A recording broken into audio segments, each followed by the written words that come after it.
예, 안녕하십니까. 저는 약사공론 편집국장 감성균입니다. 만나 뵙게 돼서 반갑습니다. 네, 저 선배들이 들려주는 약사 이야기 명사특강 제2회차 행사에 정말 많은 약대생분들이 참석해 주셨는데요. 약사공론과 전국 약학대학 학생협회 그리고 위드팜이 함께 마련한 이 뜻깊은 자리가 계속해서 이어질 수 있도록 최선의 노력과 준비를 다하도록 하겠습니다. 자, 그럼 행사 시작을 진행을 하고요. 국민의례는 생략을 좀 하도록 하겠습니다. 우선 오늘 참석하신 내빈분들부터 소개해 드리도록 하겠습니다. 대한약사회 최강훈 회장님 나오셨습니다.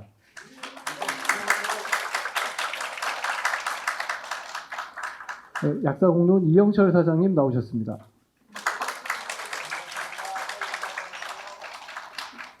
대한약사회 최두주 사무총장님 나오셨습니다.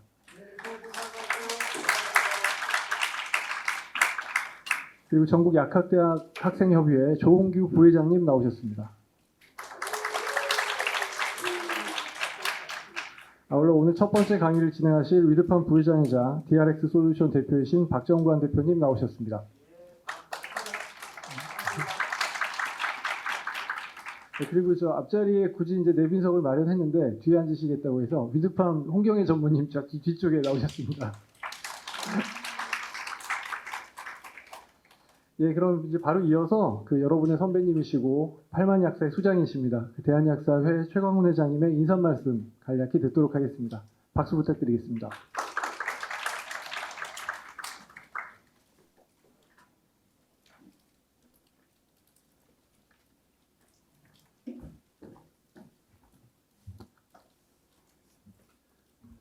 네, 마스크를 좀 벗고 말씀을 드리도록 하겠습니다. 소개받은 대한약사회장 최강훈입니다. 다시 한번 인사드리겠습니다.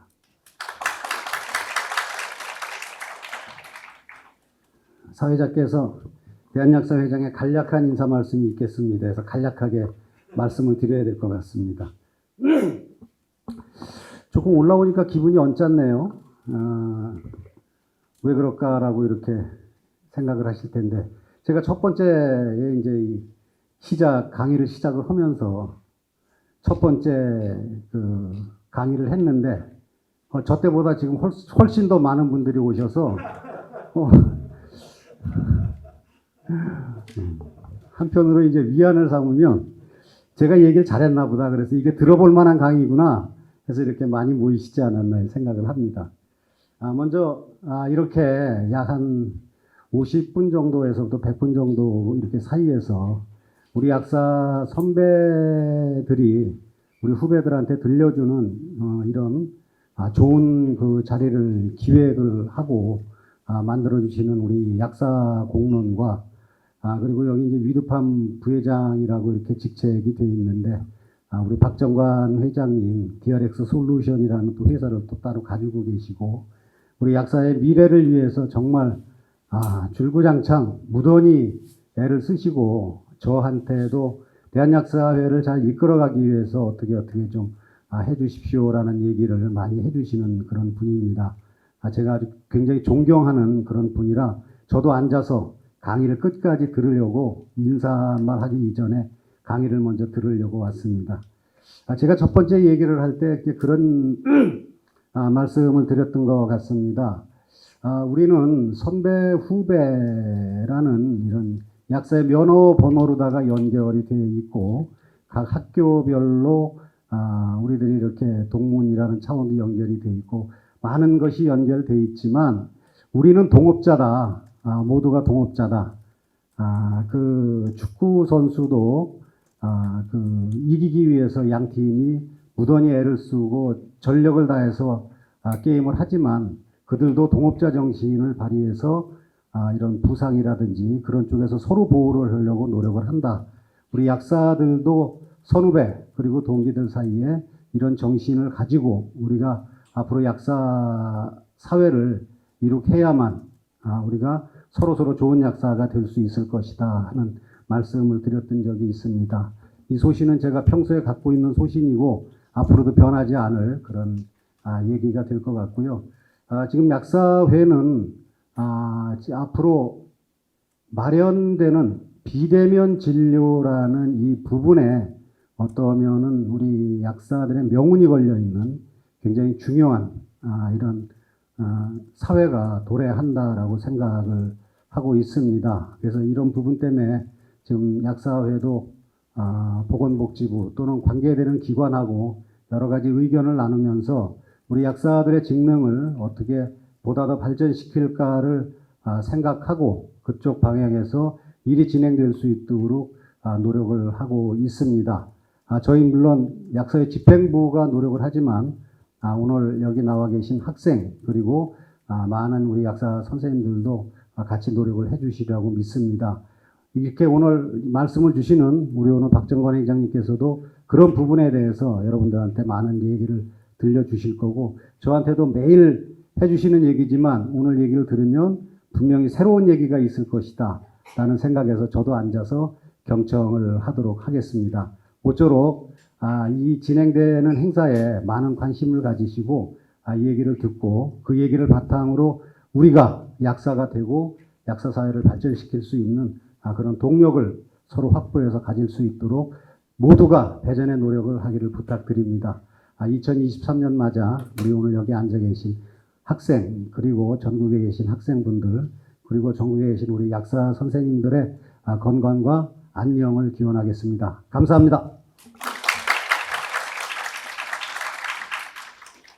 예, 최강훈 회장님의 간략한 인사말 감사드리고요. 다음은 이번 행사를 주관하는 전국 약학대 학생협의회 조은규 부회장님의 축사 듣도록 하겠습니다. 부탁드리겠습니다.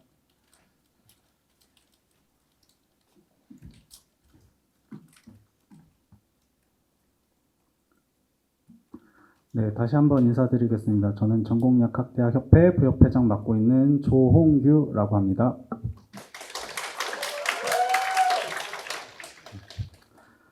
우선 저희 협회장께서 지금 몸이 안 좋은 관계로 제가 대신 이 자리에 서게 되었습니다. 우선 저희 전국약학대학협회를 아껴주시는 대한약사회에 너무 큰 감사의 말씀 드리고 무엇보다도 이 귀한 자리를 만들어주신 약사공론과 위드팜 관계자분들께 다시 한번 감사의 말씀 드립니다.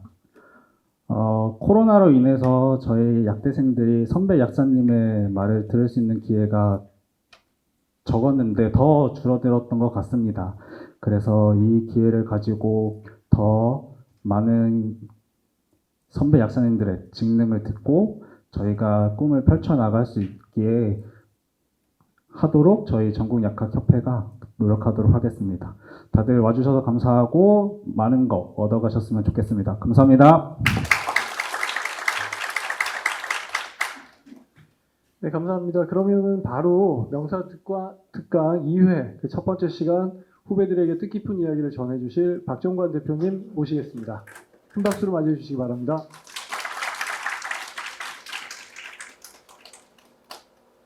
이제 간단하게 양력을 소개해드리겠습니다. 박정관 대표님은 영남대학교 약대를 졸업하셨고요. 연세대학교 보건대학원을 거쳐 경성대학교에서 약학 박사 학위를 취득하셨습니다. 1985년부터 2000년까지 보건복지부에서 15년간 근무를 하셨고요. 이 당시에 의약분업의 기본적인 틀을 완성하신 것으로 잘 알려져 있습니다. 2000년에 약국체인 위드팜을 창립하셔서 경영자의 길을 가고 계시고요. 현재는 위드팜 부회장직을 맡고 계십니다. 그리고 이어 지난 2017년에 디지털 환경 도입을 통한 미래 약국을 선도하고자 하는 취지 아래 DRX 솔루션을 창립해 현재 대표로 재직 중이십니다. 네, 그럼 대표님 강의 부탁드리겠습니다. 원래 이 강의할 때는 여러분 마스크 쓰고 있으니까 마스크 벗어도 전달이 잘 될 것 같아요. 괜찮겠죠? 네. 네, 반갑습니다. 방금 소개받은 박정관입니다. 사실은 이 앞에 명사 특강이라 그러는데 명사는 아니고요. 제가 최근에 저도 앞에 이야기했듯이 보건복지부에 약 한 16년 정도 근무를 했었습니다. 그래서 앞으로 디지털 세상이 되면 어떤 세상이 될까 하는 약사의 주관으로 공직자 위주로 사람들 좀 모여서 회의를 했었는데 최근에 식약처 차장했던 우리 김진석 차장이 그 자리에서 이런 이야기를 하더라고요. 현재 식약처에 현재 공무원이 6급 이하 공무원이 23명이 있는데 20명이 한약사고 3명이 약사라고 그러더라고요. 제가 진짜 쇼크 받았습니다. 물론 거기는 옛날에 저희들 근무할 때는 약사들이 다 근무를 했었죠. 원인은 약사들이 지원을 하지 않는다는 겁니다. 와서도 몇 개월 버티지 못하고 나가버리고요. 가만히 생각했습니다. 제가 약대에 다니면서 강의도 굉장히 많이 하는데 교수들한테 물어보면은 약대에 돌아서 거의 대부분 진료를 한 60~70%가 약국 경영이나 약국에 근무하기를 원한다고 그러시더라고요.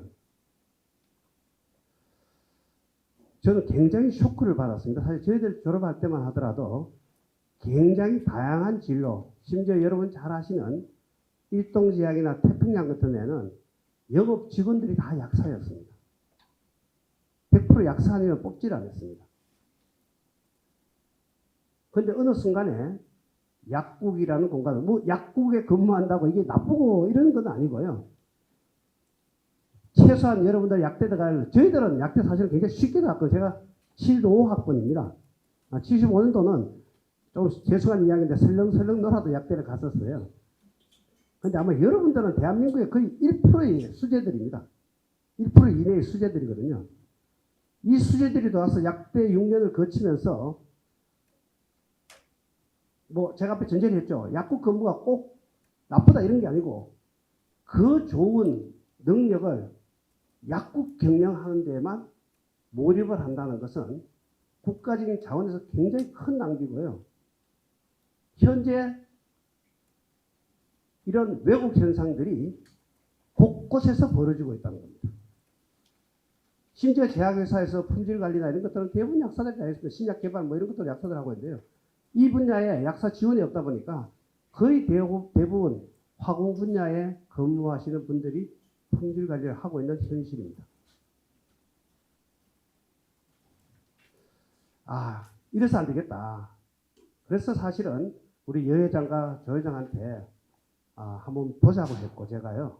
그래서 정말 각계 많은 여러분들 선배들이 정말 많은 분야에서 근무를 하고 있고요. 그 근무하고 있는 그래도 나름 뭐 탑이라 그러면 좀 이상하지만은 그래도 자기의 가치를 가지고 의미를 가지고 일하고 있는 분들이 굉장히 많이 있습니다. 그래서 이 선배들의 이야기를 여러분들한테 들려주면서 여러분들이 앞으로 나아갈 방향이나 진로에 좀 도움이 되었으면 좋겠다는 뜻이 첫 번째였고요. 두 번째는 실제 여러분들이 가지고 있는 정보들이 굉장히 국한된 정보입니다. 저도 약대에서 배워왔지만은 그 약학 지식이라는 내용을 틀을 별로 벗어나지는 못하는 것 같아요. 약대 사실은 인문학도 좀 가르치고 참 다양하게 가르쳤으면 좋겠는데 실제 약대의 커리 자체는 그냥 약사고시 합격하는 거 정도의 커리 같아요. 물론 여러 가지 여건이나 환경들이 그렇게 가고 있습니다만은 사실은 여러분들이 가지고 있는 정보에 대한 지식이나 이런 것들을 좀 다양한 정보 지식을 접하게 해줬으면 좋겠다는 두 번째 생각 때문에 사실은 진약협회 뭐 명사는 아니고요. 약사들의 선배들의 약사 이야기. 이 제목은 사실은 여러분들 잘 아시는 원희목 제약협회장이 이름을 붙여주었습니다. 그래서 선배들이 약사에 대한 여러 가지 이야기를 여러분을 전달해 줌으로써 여러분들의 진로나 여러분들의 정보에 많은 도움이 되었으면 좋겠다는 취지로 여기 나오는 강사진 총 20분은 전부 다 여러분들을 위해서 무료 강의를 해주고 있습니다. 첫 번째 했던 우리 약사 회장도 마찬가지고요. 여기서 단 한 푼도 돈을 받고 나오시는 것이 아니고요. 여러분들을 위해서 무료로 강의를 전부 다 해주고 계시는 분들입니다. 그래서 여러분들 한 번은 콕 한 번씩 아마 보실 만한 분들만 제가 음성을 해서 약사회하고 음성해서 약사공론 음성해서 만들었거든요. 그래서 여러분들 쭉 총 20회를 한번 다 들어보시면은 여러분 앞으로 인생에 사는 목표를 설정하거나 인생에 사는 좌표를 설정하는데 굉장히 아마 큰 도움이 되리라고 생각을 합니다. 오늘 여러분한테 해드릴 이야기도 아마 지금까지 여러분들이 아마 전혀 듣지도 못한 이야기일 겁니다. 사실은 이 디지털 세상이 어떤 것이 디지털 트랜스포메이션이고 어떤 것이 앞으로 어떠한 상황이 약국을 변화시키게 만들 것이냐 이런 것들을 제가 한 5년 전부터 책을 보고 공부를 하고 물론 약국 시장에서는 이러한 내용들이 없었습니다. 근데 사실은 코로나 사태가 터지면서 미국이나 일본, 중국이 이러한 사태가 실제 벌어지고 있더라는 겁니다. 약사 사회가 준비를 안 하면은 그냥 약사의 역할이 송두리째 없어지는 상황. 그래서 저는 이러한 상황을 우리가 2000년에도 굉장히 큰 사회 변화를 겪었습니다. 의학 분업 변화는.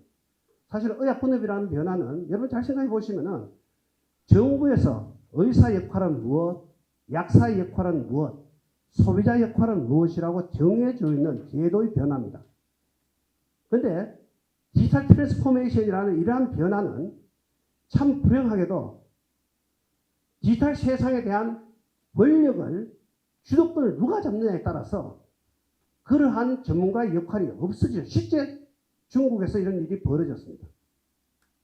중국에서 약사 역할들이 거의 미미한 일반의 약품을 판매한 한약재만 판매하는 리테일 플러스 소매 상의 형태로 전락해버렸습니다. 그래서 이러한 이야기들을 여러분한테 들려드리고 무엇을 앞으로 우리가 준비를 해야 될 것인가, 약사 사회가 뭐를 준비해야 될 것인가 이런 것들에 대한 내용들을 저 나름대로 정리를 했습니다. 물론 제 생각과 다르게 생각하시는 분들도 굉장히 많으시리라고 생각합니다. 제가 회장님한테 전에 반대로 생각하시는 분들하고 대화를 좀 하게 가라고 했더니 회장님이 큰일 난다고 안 해주시더라고요. 아마 가면 제가 몰매 맞을 것 같아서 그럴 것입니다. 아마 가고 생각은 굉장히 다릅니다. 그래서 여러분들도 제 이야기를 들어보시고 여러분들 나름대로 판단을 한번 해보시고 어떻게 준비를 해나가는 것이 여러분 미래에 중요한 것인가에 대한 내용들을 한번 생각해 보시라는 의미에서 오늘 시간을 만들었습니다. 여러분 잘 아시다시피 4차 산업혁명, 4차 산업혁명이라는 이야기를 굉장히 많이 합니다. 4차 산업혁명이 뭔데 이렇게 자꾸 시끄러울까?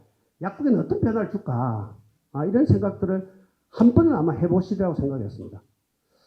우리 인간이라는 것이 호모 사피엔스죠. 그죠? 호모 사피엔스가 지구에 나타난 것이 사실은 직립보행을 했던, 우리가 뭐 직립보행을 하는 게 꽤 있죠. 그죠? 이 원숭이류, 영장류들은 대부분 직립보행을 하는데 여기 한 300만 년쯤 되는데요.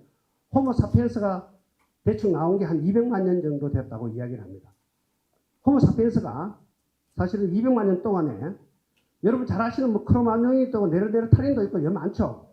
근데 이러한 직립보행에 영장류들이 다 장악했는 것이 호모 사피엔스가 장악했는데요. 호모 사피엔스가 장악한 이유가 뭘까요? 여러 가지 이유가 있는데요.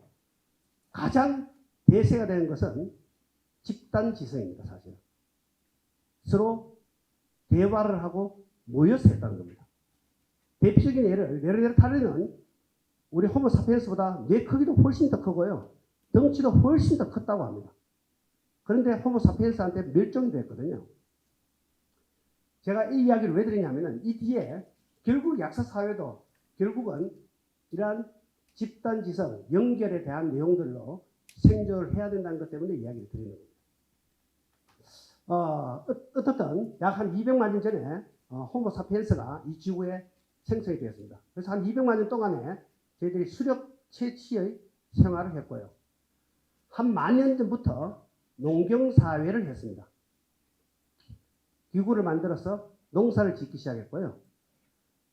우리가 이야기하는 최근 산업사회라는 것은 1780년도에 전기기관, 기계화가 되면서 산업사회라는 용어를 쓰기 시작했습니다. 불과 240년 전에. 그게 바로 1차 산업혁명입니다. 2차 산업혁명은 뭐죠? 컨베이어 벨트나 전기에 의해서 대량 생산이 이루어진 것을 2차 산업혁명이라고 그러고요. 3차 산업혁명은 뭐죠? 컴퓨터나 인터넷에 의해서 정보의 사회를 3차 산업혁명이라고 합니다. 그럼 지금 4차 산업혁명은 쉽게 이렇게 미래학자들이 이야기를 합니다. ICT, 정보통신 융합에 의해서 초연결, 초지능, 초융합에 의해서 극한 사회 변화를 일으키는 것을 4차 산업혁명이라고 이야기합니다. 카이스트 정재승 교수는 4차 산업혁명이라는 표현을 이렇게 표현을 하고 있습니다. 우리가 생활하는 사이버 공간과 물리적 공간이 하나가 되는 곳. 이걸 다르게 표현하면 뭐라 그러죠? 가상과 현실이 하나가 되는 곳. 즉, 가상과 현실의 경계가 없어지는 것을 4차 산업혁명이라고 합니다. 그런데 여기서 여러분들 잘 보시면은 1, 2, 3차와 4차 산업혁명에 굉장히 큰 차이가 있습니다. 1, 2, 3차 산업혁명은 여러분들 자원이라는 인풋을 넣으면은 상품이라는 아웃풋이 나왔는데요. 4차 산업혁명은 여러분들이 생산한 상상과 아이디어를 넣으면은 혁신적인 서비스가 나왔습니다. 상품이 나온 것이 아니고요. 그래서 사실은 우리나라에서만 4차 산업혁명이라는 표현을 쓰죠. 외국에서는 4차 산업혁명이라는 표현을 거의 쓰지 않습니다. 유럽에서는 인더스트리 4.0이라고 그러고요. 북미에서는 디지털 트랜스포메이션이라고 이렇게 이야기합니다. 그러면 디지털 트랜스포메이션이 과연 뭘까?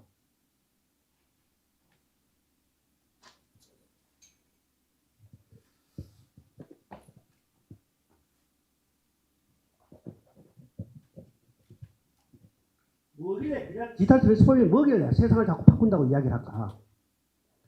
디지털 트랜스포메이션은 디지털에 의해서 지금까지 여러분 겪던 전통적인 사회 구조가 디지털에 의해서 완전히 바뀌는 겁니다. 여러분들이 최근 경험을 하고 있지만은 생각지 못하는 겁니다. 여러분 다 택시 탈 때 카카오 택시를 부르죠? 이게 불과 얼마 안 됐습니다. 얼마 전까지 길가에 나가서 게시불러다 콜택시 불렀는데 지금은 대한민국의 거의 90%의 사람들이 뭐를 카카오 앱을 통해서 카카오 택시를 부릅니다. 이게 디지털 트랜스포메이션입니다. 여러분들이 전통적인 사회구조가 완전히 바뀌는 거죠. 50% 이상이 바뀌는 것을 디지털 트랜스포메이션이 일어났다고 합니다. 이걸 패러다임 시프트라고 좀 더 유식한 학자들은 그냥 패러다임 시프트라고 그러는데요. 이것이 바로 디지털 트랜스포메이션입니다. 좀 이따 디지털 트랜스포메이션에 대한 특징들이나 그리고 사회에 대한 내용들을 여러 가지 여러분들 설명을 드릴 건데요. 이러한 사회의 극한 변화에는 과연 무엇이 있는가? 우리가 4차 산업혁명이라는 레볼루션과 디지털 트랜스포메이션이라는 의미를 왜 레볼루션이라는 단어를 쓰고 트랜스포메이션이라는 단어를 쓰는가? 여러분 레볼루션에 대한 단어는 여러분 학교 배울 때 아마 여러분들 약대생 가면 공부 잘했을 거예요. 이거는 안 넘어가고요. 레볼루션은 여러분들 잘 아시는 제일 기억나는 게 뭐죠? 혁명하면 제일 기억나는 거. 세계사 배울 때. 프랑스 대혁명 이런 이야기 많이 들었죠. 그렇죠? 왜 프랑스 대혁명이라는 레볼루션을 썼을까요? 그때는 프랑스에 왕이 통치를 하는 왕정을 공화정이라는 우리가 이야기하는 왕이 없어지는 시에, 즉 지금까지에 대한 왕이 없어지고 새로운 세상이 만들어지는 겁니다. 레볼루션의 단어는 뭐죠? 사회 전체가 극한 변화를 완전히 다른 형태로 변화되는 걸 레볼루션이라고 그러고, 트랜스포메이션은 현재 모양의 질이나 형태가 완전히 바뀌는 겁니다. 여러분들 영화 볼 때 트랜스포머 영화 있죠? 자동차가 형태가 바뀌어서 생물체가 되어서 막 움직이는 형태가 완전히 바뀌는 것을 트랜스포메이션이라고 합니다. 즉 레볼루션이나 트랜스포메이션 형태는 지금까지 여러분들이 겪던 사회 전통적인 구조 형태가 완전히 절단되는 것, 단절되는 것, 연결이 안 되는 것을 의미합니다. 그런 연결이 안 된다 그러면은 어떤 현상이 벌어질까요? 사회적으로? 지금까지 우리가 알고 있던 당연시되는 전제들이 전부 다 붕괴되어 버립니다. 그리고 경험이 절대 중요하지 않는 저 마찬가지입니다. 손자한테 핸드폰 가지고 배우거든요. 아들하고 손자한테요. 그런 시대가 옵니다. 그런 시대가 오면 어떻게 되죠? 에이, 할아버지는 그것도 몰라. 결국은 내가 가지고 있던 경험이 절대 중요한, 물론 이 경험이 절대적으로 중요하지 않다는 내용은 아니지만요. 살아가는데 사회에 그러한 경험들 자체가 별 필요 없는 형태의 사회가 벌어집니다. 그러다 보니까 사실은 이런 거 다시 나가고 그러다 보니까 제가 이거 한 2시간에 3시간 강의인데요. 1시간 만에 끝내야 되니까 가능한 빨리 건너뛰겠습니다. 여러분들 알고 있던 지금까지 약 한 200년, 심지어 100여 년 이상 됐던 글로벌 기업들이 디지털 트랜스포메이션에 의해서 전부 결국은 힘을 못 쓰는, G마저도 힘을 못 쓰는 그 자리를 누가 차지했죠? 가파라는 테슬라까지 해서 5개 기업이 차지했습니다. 구글, 아마존, 페이스북, 애플. 이러한 내용들이 디지털 트랜스포메이션에 성공한 기업입니다. 뭐 약국하고 무슨 상관이 있을까? 앞으로 약국도 아마 이러한 환경 변화가 100% 온다는 거죠. 사실은 제가 이걸 시작할 때는 약국이라는 전문가 때문에, 전문적인 집단이기 때문에 한 10년에서 15년 가장 늦게 오는 사실은 이 사회적인 어떤 직업군이라고 생각을 했었습니다. 그런데 코로나가 사실 이거 굉장히 앞당겨 버렸습니다. 제가 직원들한테는 한 10년에서 15년 뒤에 올 거야 되는데 사실은 3년 전에 코로나가 터지면서 전 세계적으로 굉장히 앞당겨오는 이러한 환경에 여러분들 처해져 있다는 거죠. 여러분 제일 잘 아시는 애플 같은 경우가 애플의 기업 가치가, 주식 가치가 지금 얼마 정도 될까요? 이런 기업들이 여러분 잘 아시는 디지털 트랜스포메이션에 다 성공한 기업들입니다. 요새 환율도 좀 내리고요. 기업 가치가 한때는 3,400조 정도 했고요. 지금 아마 한 3,000조 정도 할 거예요. 대한민국의 전체 GDP, 전 사람의 전 생산량이 한 2,000조 정도 되고요. 대한민국의 1년 예산이 원래 아마 한 670조 정도 될 겁니다. 대한민국 전체 예산의 몇 배? 약 한 4배 정도를 기업 가치가 애플이 가지고 있습니다.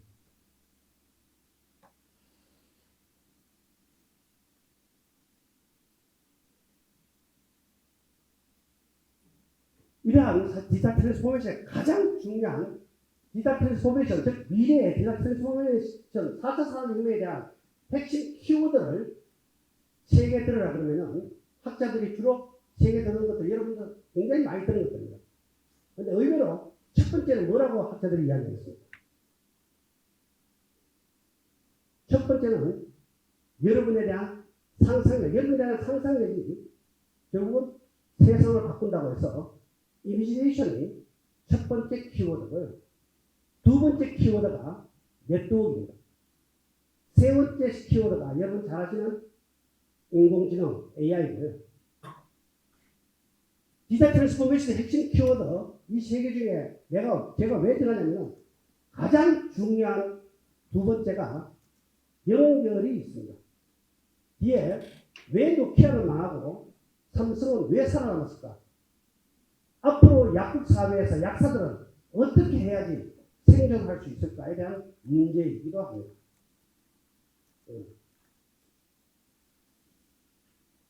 이거는 지금 통계적인 자료인데요. 현재 2020년에 약 한 38%가 사실은 온라인에서 시간을 온라인에서 시간을 보내고 있고요. 62%가 오프라인에서 보내고 있는데 이게 2030년이 되면은 온라인에서 보내는 시간이 52%로 역전이 된다고 합니다. 즉 앞으로 결국은 온라인이나 오프라인에 대한 기본적인 개념 자체가 온라인에서 생활하는 시간들이 훨씬 더 많아진다는 거죠. 즉 디지털에서 생활이 오프라인 생활보다 더 많아지는 시대가 온다는 겁니다. 전 세계에 대한 평균입니다. 선진국에 대한 시간부터 이보다 훨씬 더 빨라질, 전 세계에 대한 통계이기 때문에 빨라질 겁니다. 그죠? 빨라지는데 이 부분에 사실은 연결, 모바일 커뮤니케이션이 답입니다. 여러분 노키아가 왜 망했을까요? 삼성이 어떻게 살아남았죠? 전 세계의 핸드폰 시장의 60%에서 80%를 장악한 노키아가 하루아침에 망했습니다.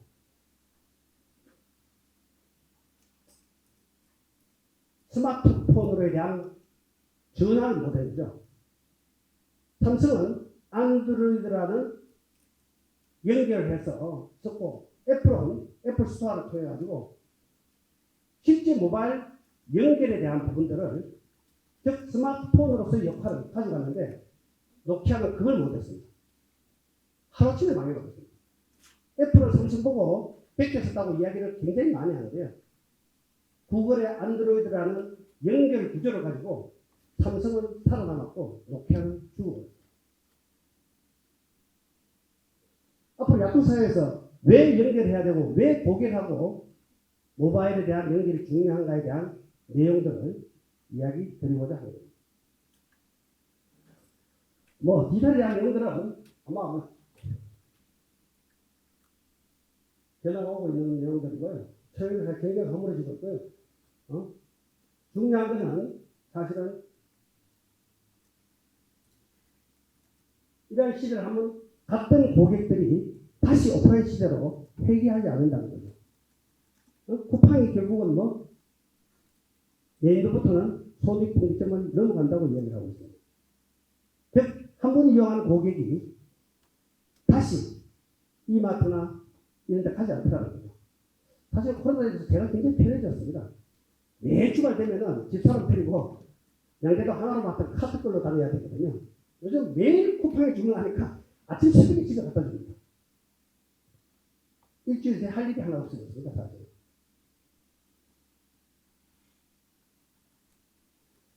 그래서 이 디지털 트랜스포메이션에 가장 중요한 두 가지 특징이 있습니다. 이건 필히 여러분들 생각해 주셔야 됩니다. 굉장히 다양한 특징 중에 첫 번째 특징이 앞에서 뭐가 페달시된 사회 전통적인 구조가 바뀐다고 했죠. 표준이 바뀌는 겁니다. 우리가 지금 사용하고 있던 기본적인 사회 구조가 표준이 완전히 바뀌는 겁니다. 내가 사용하고 있다는 대부분의 표준이 바뀐다고 하는 것이 첫 번째 특징이고요. 두 번째 특징은 이러한 표준이 바뀌는 주도권을 누가 가지고 있느냐. 가장 우선 소비자가 고객이 가지고 있다는 겁니다. 중요한 건. 지금까지는 정부나 공급자가 즉 대량 물건 생산해가지고 마케팅 하겠어. 여러분 이런 물건 좋아요. 이런 물건 샀거든요. 지금은 그런 시대가 가버렸다는 겁니다. 소비자 선택에 의해서 이러한 현상이 벌어집니다. 실제 사례를 몇 개 들어보겠습니다. 이게 카카오뱅크가 카카오뱅크가 지금은 상당히 많이 떨어졌습니다. 이게 시가총액수가 이게 2021년 8월 7일 날 카카오뱅크가 여러분들 잘 아시는 상장되었을 때 시가총액입니다. 34조까지 올라갔거든요. 우리가 이야기하는 KB나 신한은행 금융지주회사의 매출의 10분의 1도 안 되고요. 이익도 10분의 1도 안 되는 카카오뱅크가 상장하자마자 시가총액이 34조가 갔습니다. 이건 무슨 의미할까요? 앞으로 금융거래는 표준이 이렇게 갈 거라는 것을 예측하고 있죠. 실제 점포가 2015년 뒤에 가지고 2021년도에 오프라인 점포가 20%가 줄고요. 은행 점포가 실제 매년 1000명씩 퇴직을 받던 금융권에서 작년에 몇 명 받았죠? 2000명의 명예퇴직을 받고 있습니다. 점포수는 없어지고 매출의 수익률은 역대 최대를 기록하다 보니 지금 있는 직원들은 명예퇴직을 계속 받고 있습니다. 은행에 대한 표준이 바뀌고 있는 겁니다. 디지털. 여러분들 KBS, MBC, SBS 본 사람 아무도 없죠? 이미 뭐죠?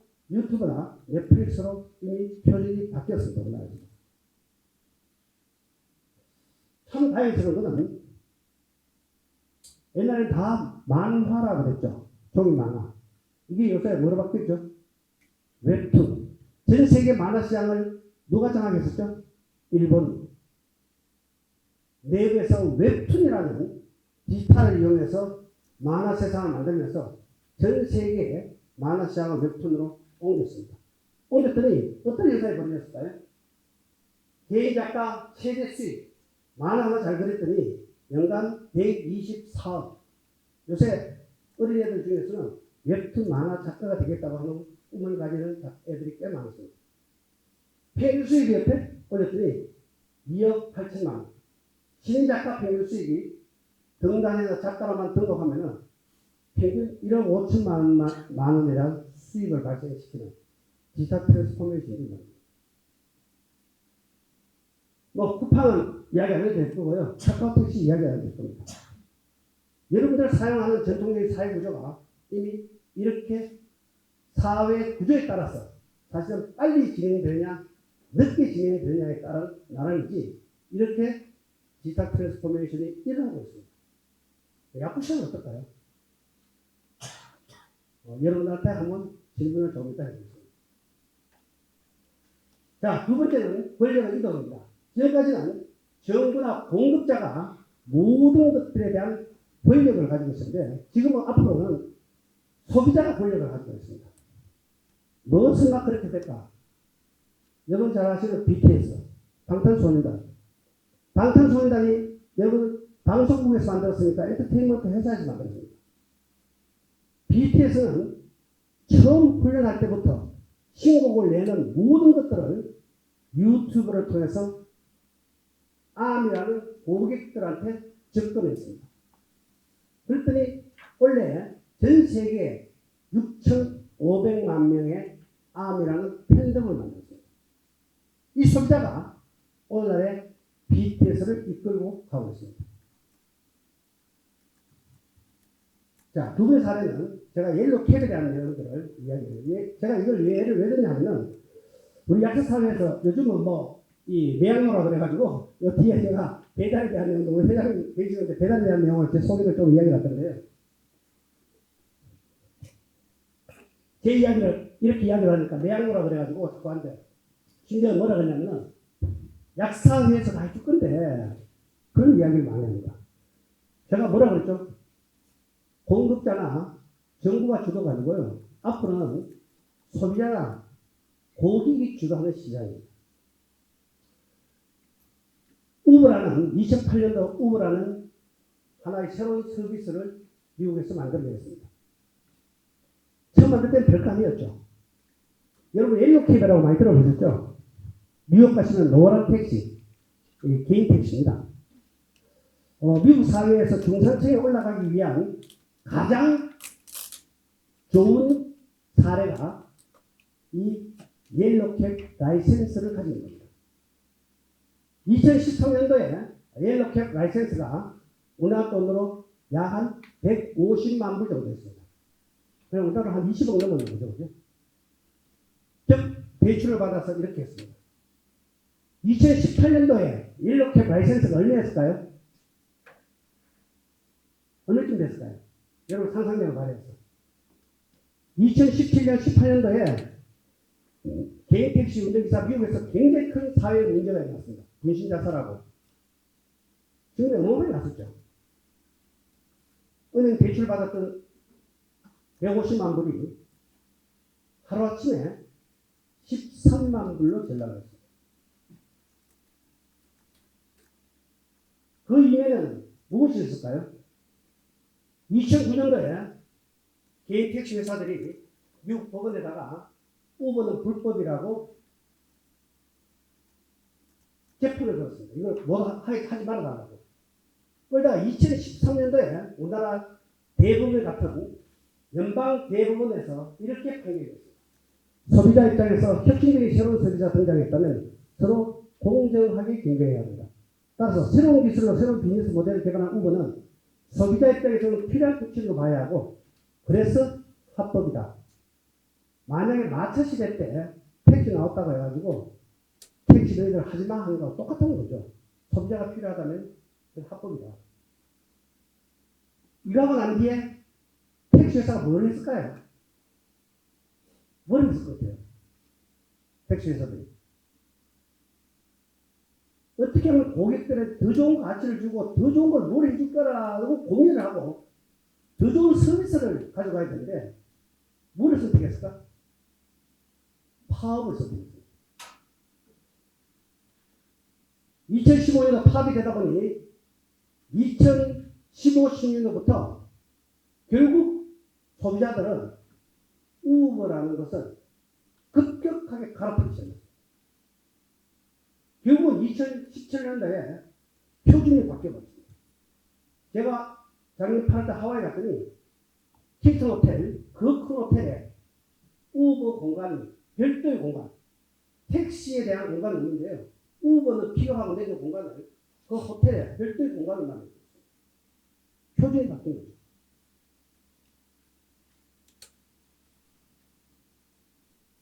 자, 그럼 앞으로 야구 형태는 어떻게 될까? 야구 형태는. 네? 제가 앞에 설명을 드렸죠. 사실은. 의학 분업보다 훨씬 큰 변화가 왔다고. 의학 분업보다는. 이게 천천히 오냐, 빨리 오냐의 차이인데, 코로나 때문에 굉장히 빨리 오고 있다. 준비해야 된다. 자, 여기서 제가 물어볼까요? 자, 비대면 진료에 대한 제도화는 여러분들 문재인 정권에서 문재인 정부에서 죄송합니다. 정부에서 이미 사실은 공약 사업으로 됐고요. 사실 이태원 없었다면은 아마 작년 정기국회에 정부하고 의료계에서는 거의 통과시킨다는 내년에까지 거의 대부분 이야기가 나왔습니다. 그래서 내년 2월 달에 물론 제도에 대한 내용은 의사회에서 세간 조건 이야기했었죠. 대면 진료의 보조적인 수단. 그 다음 비대면 진료에 대한 주도권은 의사회, 즉 1차 의료기관에 한해서 재진에 한해서 가져가겠다. 그 다음 수가에 대한 내용들은 50% 달라 등등 이런 것들에 대한 조건은 달아서 하고 있습니다만 현재 내년 초에는 제도화가 100% 된다고 가정을 합니다. 자, 그러면 우리 약대생들 한번 물어봅시다. 비대면 진료가 된다고 했을 때, 야, 우리가 대응을 해가지고 우리는 다 갔어. 대면 진료를 그냥 너희들 진료를 가서 비대면 진료를 하더라도 약은 약국에서 타야 돼, 무조건. 우리가 또 조금씩 그렇게 된다고 해서 대면 투약이 할 수 있을까요? 할 수 있다고 생각해요. 우리 또 조금씩 대응하면 할 수 있다고 생각하시면 손 안 들어보세요.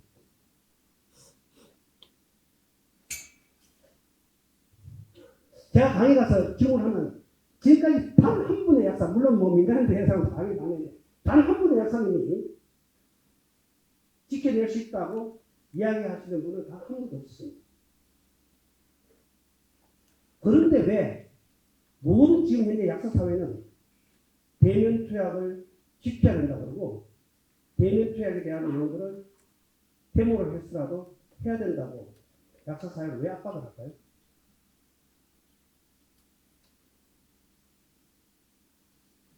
심지어는 하도 약사회가 반대를 하니까 복지부에서 의사사회 하나만 해도 버거우니까 좋아. 그러면은 비대면 진료는 먼저 하고 비대면 투약에 대한 부분은 즉 배달에 대한 부분들은 이번에 언급 안 해. 라고 하는 의미가 과연 무슨 의미를 부여할까요? 이게?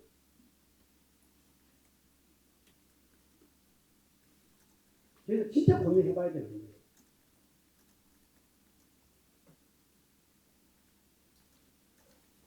약사 사회를 제외한 모든 사회가 우리가 정부, 국회, 산업적인 측면, 의사회까지도 비대면 진료에 대한 내용들을 다 동의를 하고 있는 상황입니다.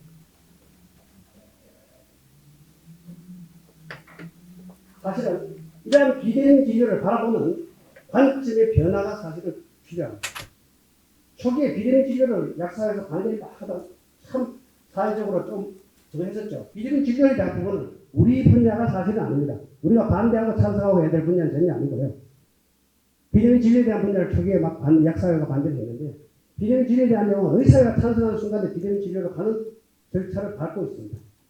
그렇다면 이 비대면 진료를 바라보는 시각 자체를 비대면 진료를 가더라도 우리는 대면 투약해야 되겠다.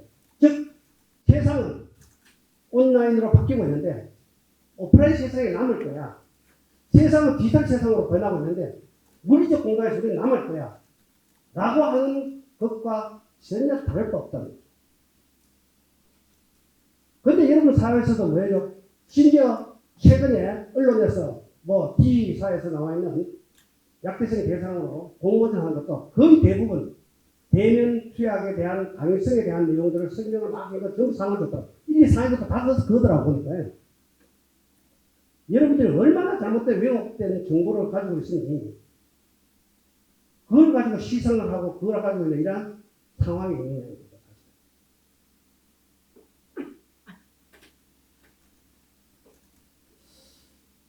제가 이걸 앞에 왜 전하냐면요.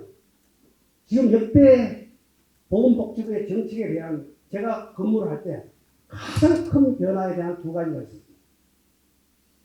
옛날에 저희들이 약국할 때는 아무것도 안 하더라고요. 한약장이라 그래가 한의사들이 항의사들이 쓰는 한약장이 있습니다. 약재를 넣는 이게 설치하는 것이 의무화 되어 있었습니다. 이게 한약장 없애는 이 한약 설치 의무 삭제에 대한 조항이고요. 또 한 사건은 2000년도에 대한 의약 분업에 대한 사건이었습니다. 제가 이 설명을 왜 드리냐면 현직 제가 공무원이 있을 때 보건복지부 있을 때 직접 제가 경험했던 부분입니다. 약국 한약을 설치 의무 때는 제가 주사였고요. 의약 분업일 때는 제가 사무관이었어요. 약사 사회가 어떻게 중요하에 따라서 참 불행하게도 법은 없어지면서 이때 가장 큰 희생이 대한약사회장님이 구속됐어요. 한약사 설치는 얼마나 조항에서 삭제됩니다. 명분과 실리를 다 잃었고요. 의약분업 때는 의약분업 초기에 여러분도 마찬가지로 의약분업에 대한 약사들이 반대가 70%가 반대하셨습니다. 물론 지금에 대한 의약분업이 완벽한 의약분업이라고 말씀은 드릴 수는 없습니다만 어떻게 약사 사회가 준비를 했느냐에 따라서 현재의 의약분업 사회에 약사의 위치가 어느 정도 설정이 되어 있고 약사들의 역할이 어느 정도에 대한 보장이 되었습니다. 그런데 사회가 어떤 형태로 변하면 어떻게 우리가 준비해야 될까에 대한 부분들이 이 두 가지 사례에서 아마 극명하게 나타나려고 저는 생각하고 있습니다.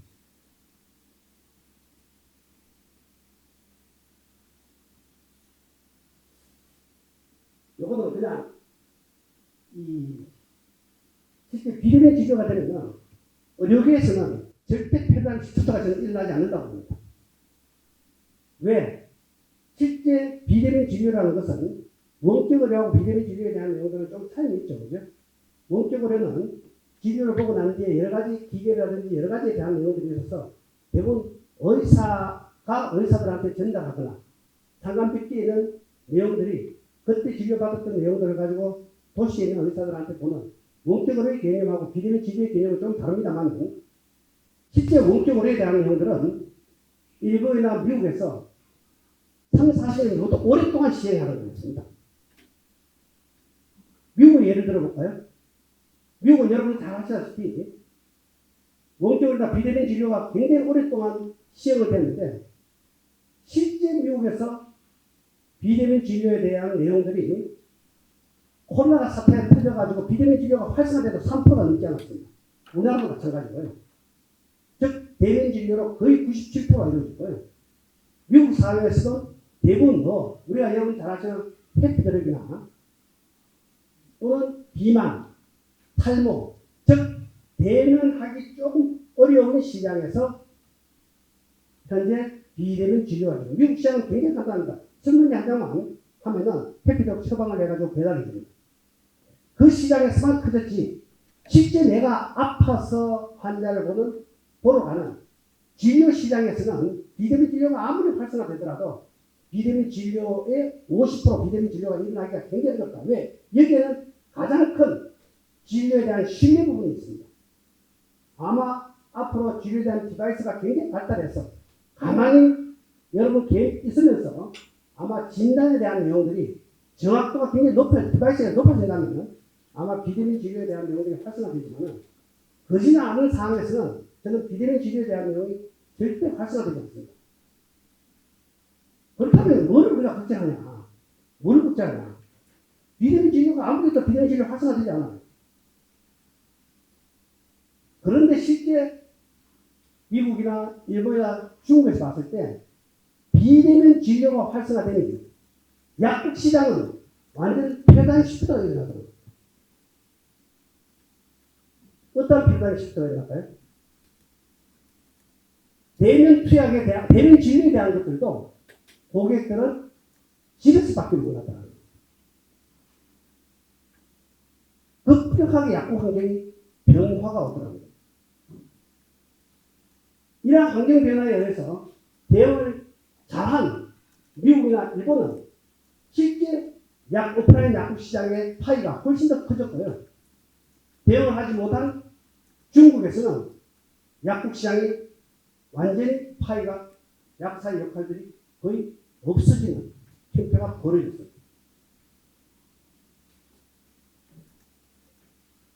뭐 주변에 환경 변화에 대한 내용들인데요. 이거는 그냥 제가 그냥 9가지인데 이거는 뭐 넘어가겠습니다. 시간이 없기 때문에. 자, 약사에서 왜 이렇게 들어갈까 내가 고민하는 게 봤습니다. 지금 약사에서는 왜 지금 대면 투약에 대한 내용들을 이렇게 정하고 들어갈까?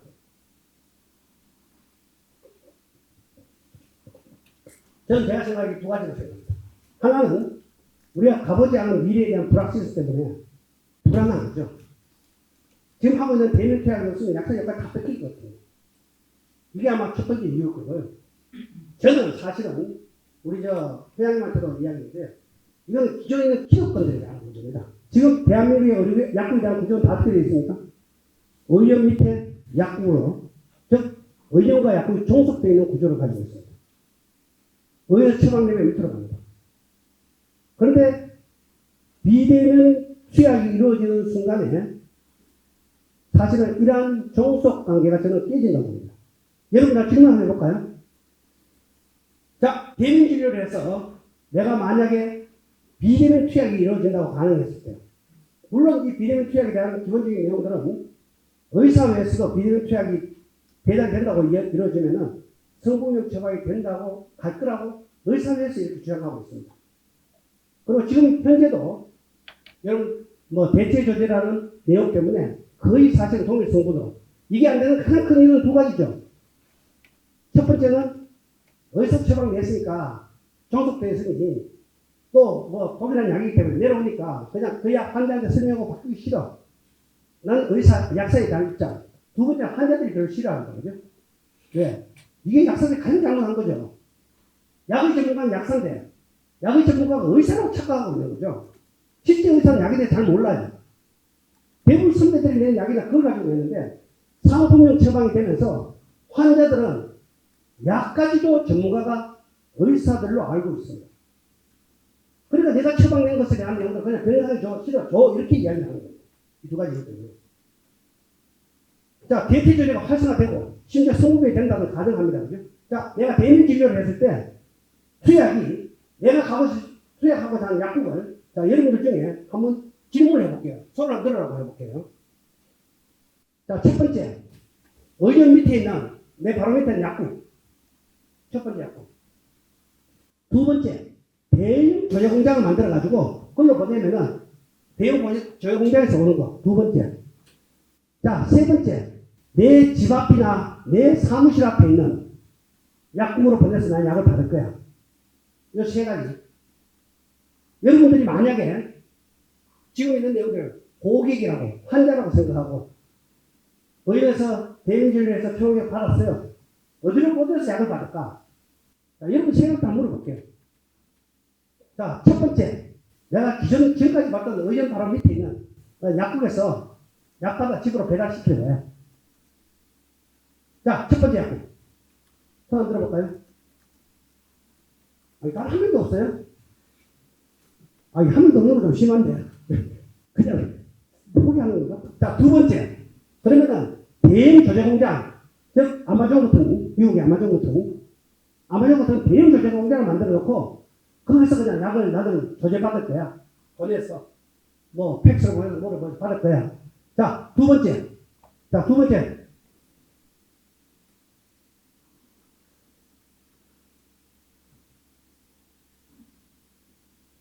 자, 다음, 세 번째. 나는 항상 보면 집 앞에 있는 약국이나 내 사무실에 있는 약국이나 뭐 관계가 있을 때 뛰어가서 사먹는 약국. 자, 세 번째 약국으로 난 보낼 거야. 항상.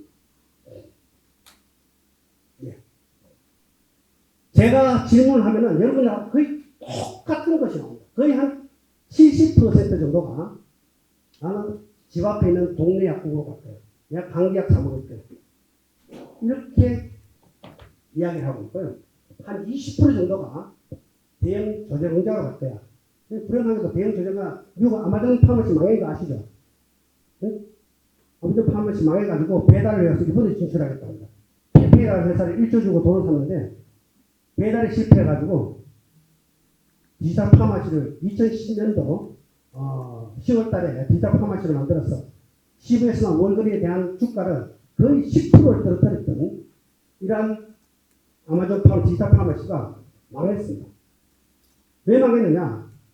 여러분도 알고 있는 동네 약국에 갔더니 약을 2시간 만에 갖다 주거나 집에 갈 때 픽업해서 가져갈 수 있는데 아마존에 약을 보냈더니 평균 72시간 내에 보내고 1년에 119불씩 주고 아마존 프라임 서비스를 가입한 고객들한테 약을 배달해 주는 것은 24시간 뒤에 약을 보내주더라고요.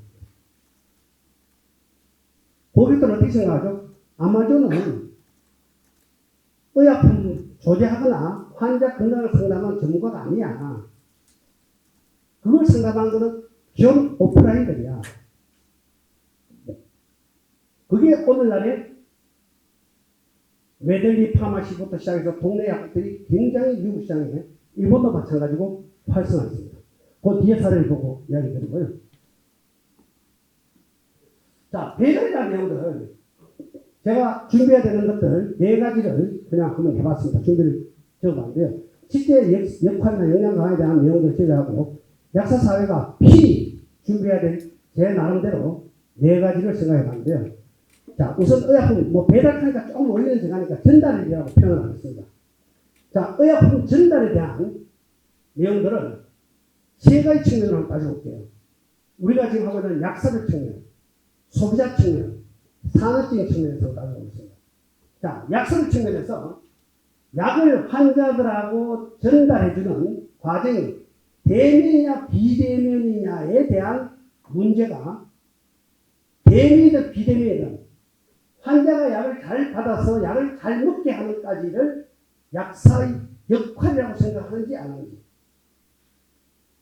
만약 이것이 약사의 역할이라고 그러면은 전달하는 과정이 대면이든 비대면이든 하나의 방식이지 이건 하나의 저는 약사들의 역할이어야 된다고 생각합니다. 제 생각에 동의하십니까? 안 하도 할 수 없는 건데요. 제 생각을 여러분 이야기하는 겁니다. 그런데 불행하게도 이 전달 과정을 약사 사회에서 배달에 대한 내용들을 반대하다 보니 여러분 닥터나우가 무슨 얘기죠? 여러분 원래 항상 여러분 사오고 있는 닥터나우가 무슨 얘기입니까? 의약품 배달 얘기입니다. 걔들은 비대면 진료라는 이야기를 안 합니다. 의약품 배달 얘기입니다. 이 배달의 시장, 배달 시장에서 약사 역할을 침투해서 사실은 오늘날에 닥터나우가 만들어진 겁니다. 약사 사회가 반대하면서 참 불행한 거죠.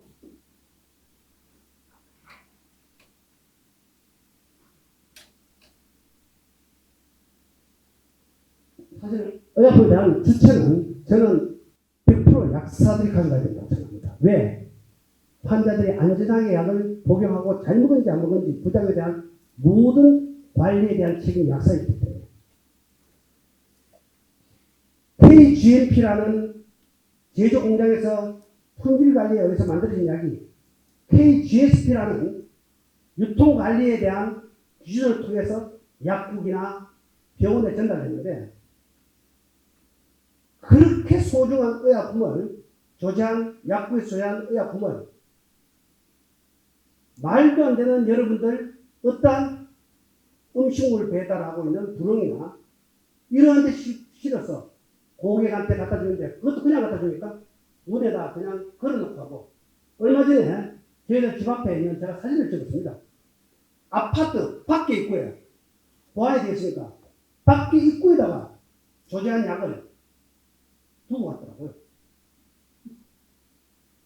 제가 하루 저어서 내가 사진을 찍은 저희들 아파트에서 보는 거예요.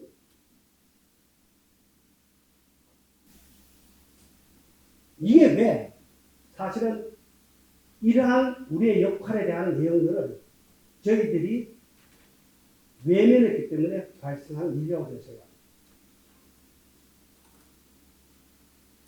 이 부분은 철저하게 사실은 약사 사회가 주관이 되어서 의약품이 고객한테 안전하게 배달될 수 있는 환경을, 여건을 만들고 이 시장을 사실은 여러분들 약사 사회가 가져가야 됩니다. 그런데 실제 소비자 입장에서는 앞에서 여러분들 이야기 드렸죠. 옴니 채널이라고 소비자들은 온 오프라인은 내가 가지는 경험에 의해서 온 오프라인 시장을 전부 다 갖고 싶어 합니다. 쿠팡도 가지만 때때로 한 번씩은 하나마트도 갑니다. 이마트나 이러한 시장들이 왜 쿠팡 시장에서 어렵게 됐을까요? 스타필드나 백화점은 잘 되고 있습니다. 왜 잘 될까요? 고객들한테 어떠한 가치나 어떠한 경험을 주느냐가 굉장히 중요한 거죠. 사실은. 그런데 이마트나 일반 대형 쇼핑몰들은 가격이라는 가치 외에는 준 게 없으니까 쿠팡이 생기면서 몰락하는 겁니다. 고객들은 온라인, 오프라인이든 안전하게 내가 약을 잘 먹도록 해주게 하기를 원합니다. 특히 더 중요한 것은 고객들이 라스트 마일이라는 고객 경험을 너무나 소중하게 생각합니다. 특히 코로나 사태가 되면서 편하게 집에 가는 것을 너무나 좋아합니다. 이러한 고객들이 원하는데 우리가 반대를 한다고 비대면 진료시장이 이루어지는데 과연 대면 투약이 이루어질까요? 대면 투약이 된다고 한다면 저희들 뭉쳐가지고 누가 한 사람 부진자서라고 해가지고 한다면 대면 투약이 된다면 한번 진짜 되기도 하고 할 만합니다. 제가 장담컨대 전 세계적으로 비대면 진료가 이루어지는 상황에서 대면 투약이 되는 나라가 전혀 없습니다.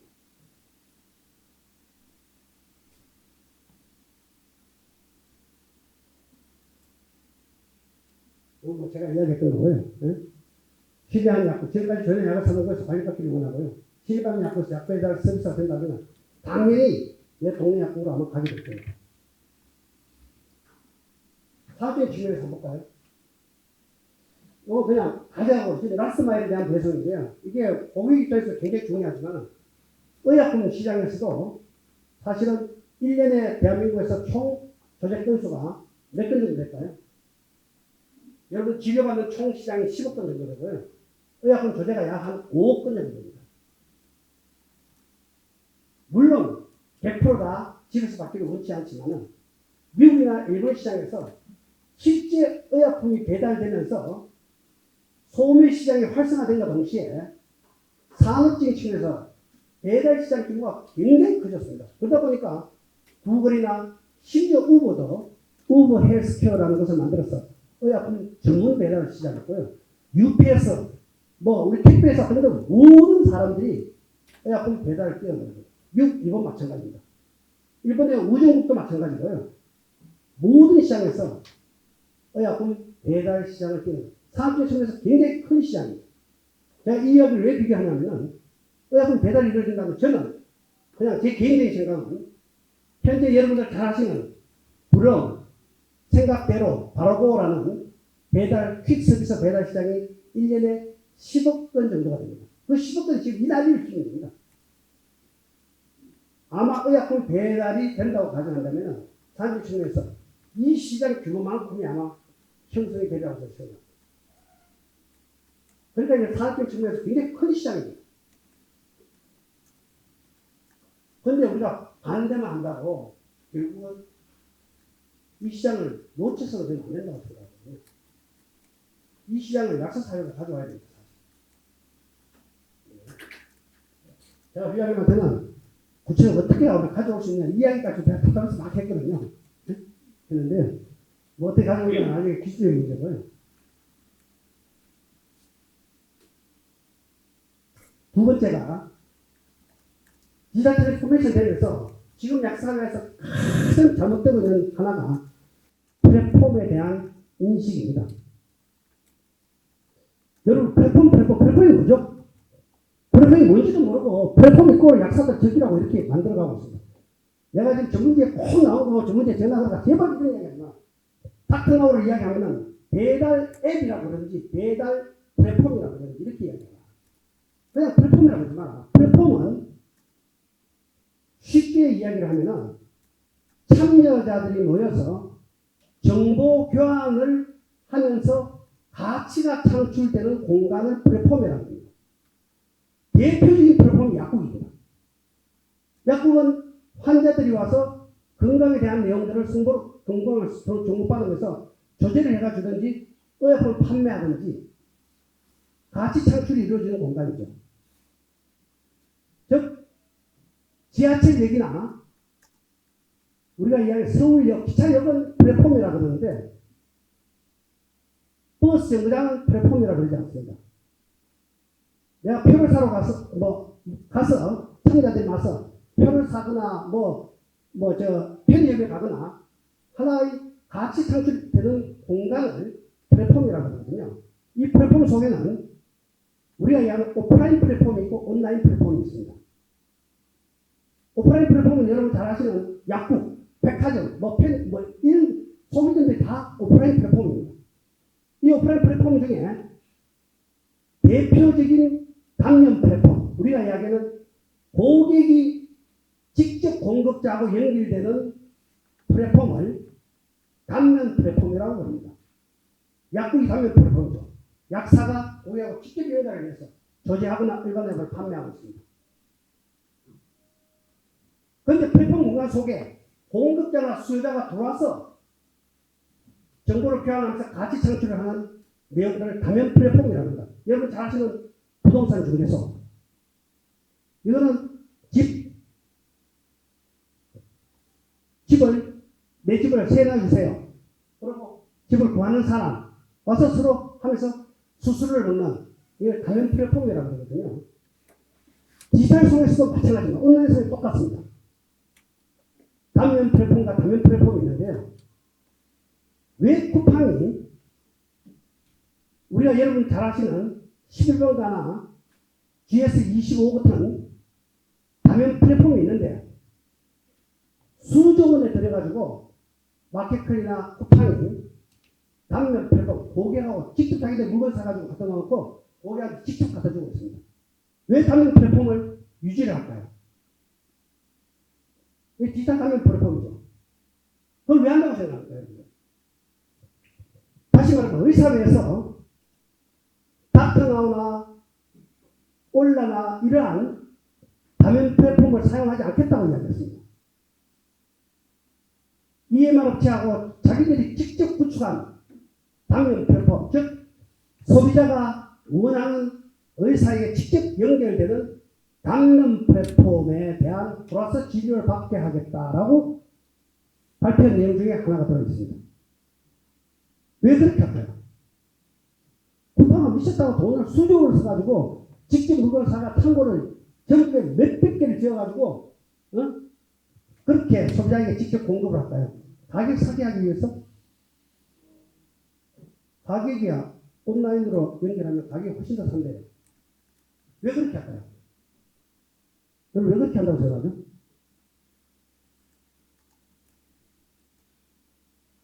가장 중요한 것은 고객에 대한 정보입니다. 아마존이 왜 당면 플랫폼을 유지해서 세계적으로 이렇게 큰 업체를 만들었을까요? 왜 담배 플랫폼을 유지했을까요?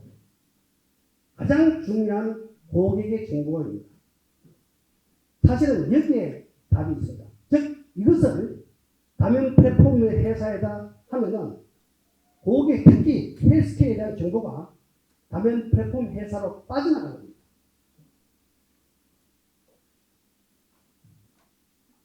그렇기 때문에 어떤 형태가 벌어지죠? 여러분 카카오 택시 타면은 저는 옛날 교육장관님이 제일 잘못한 것 중에 하나가 타다를 없애버리더라고요. 저 생각합니다. 기가 못 잡은 것도 잘못하셨지만 타다를 없애는 거예요. 즉 플랫폼 회사에 독점권이 생기면 정보의 비대칭이 일어나서 정보의 고객한테 주도권이 플랫폼 회사로 넘어가게 있습니다. 지금 중국 같은 경우입니다. 중국은 재벌 회사 3개가 비대면 진료와 배달 시장을 다 장악하고 있는데요.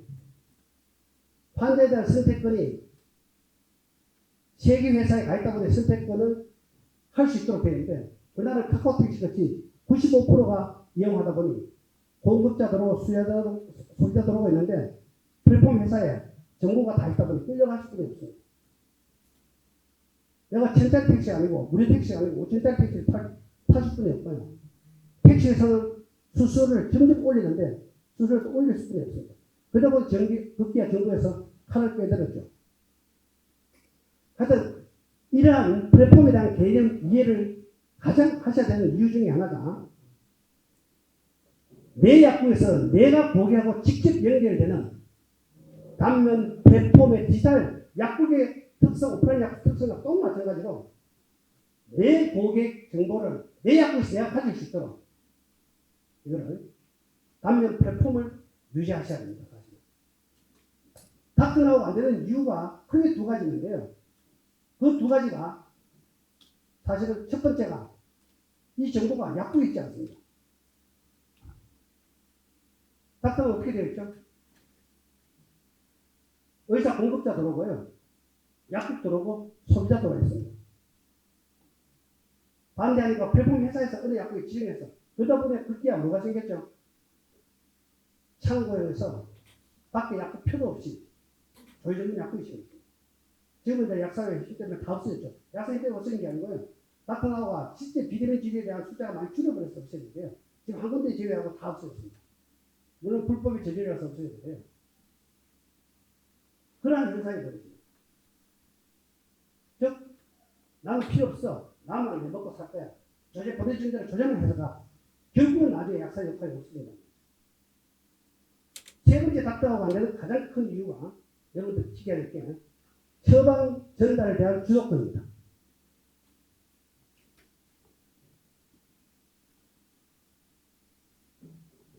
이게 이 주도권이 플랫폼 회사한테 간다면 결국은 여러분이 가지고 있는 약국은 어떤 형태가 될까요?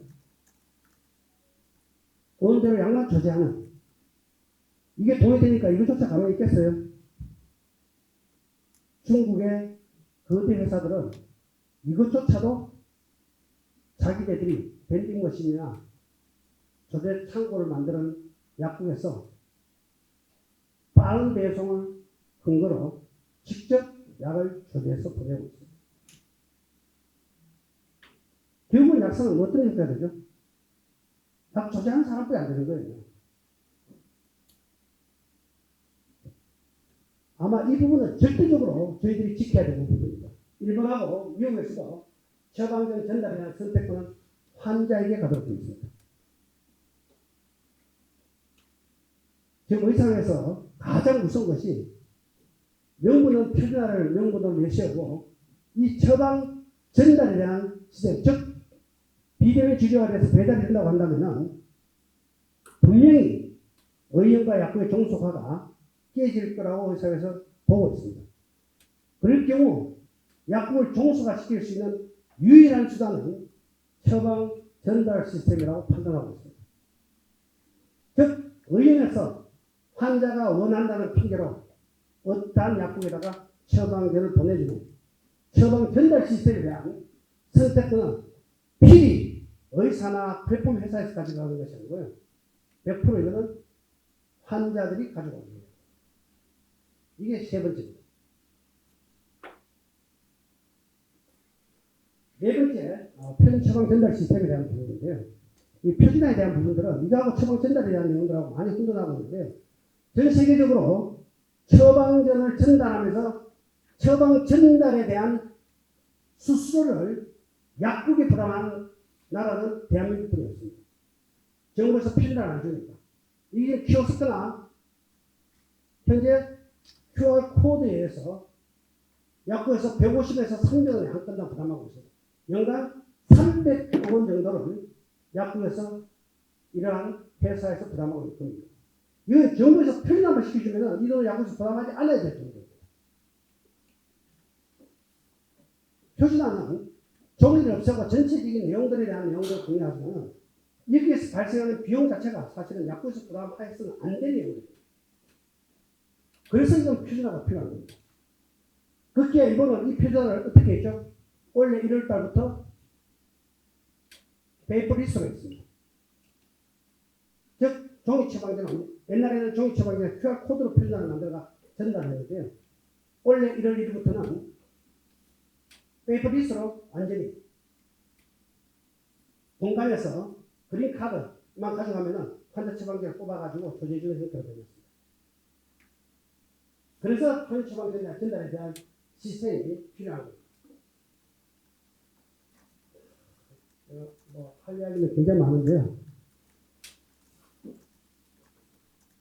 요것만 하시죠. 예? 한번 할까요? 예. 제가 원래 한 3시간 정도 강의거든요. 1시간 만에 끝내려고 하니까 뒤에 임 대표가 계셔가지고 강의를 제가 끝내야 될 것 같습니다. 사실은 이러한 디지털에 대한 내용들을 전혀 우려하실 필요가 없습니다.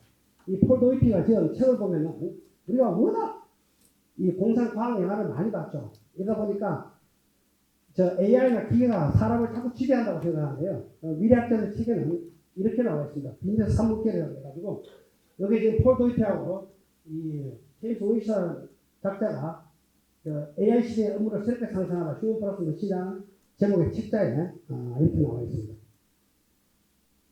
비즈니스 대전의 세 번째 문제. 즉 기계는 세상을 점령하지 않고 위태해서 인간을 필요 없는 존재로 전락시키지 않는다. 비즈니스 프로세서가 대전하는 어느 날 AI 시스템은 인간을 전체에 대체하기보다는 인간의 스킬을 강화하고 인간과 협업하여 과거에는 불가능했던 생산성을 내게 된다. 즉 기계가 굉장히 잘하는 것이 있고요. 인간이 잘하는 분야가 있다는 겁니다. 그 교집합, 이것이 바로 세 번째 목표입니다. 이걸 누가 어떻게 장악을 하냐에 따라서 전공 분야에 대한 부분이 아마 특히 우리 약사들 분야는 앞으로 필요한 보기한테 선택받을 수 있는가 없는가에 대한 문제가 좌우된다는 의미입니다. 그 내용들 보면은 이것은 사실은 인간이 잘하는 분야고요. 이거는 기계가 잘하는 분야입니다. 이 부분이 휴먼과 머신의 협업 활동이 필요한 분야고요.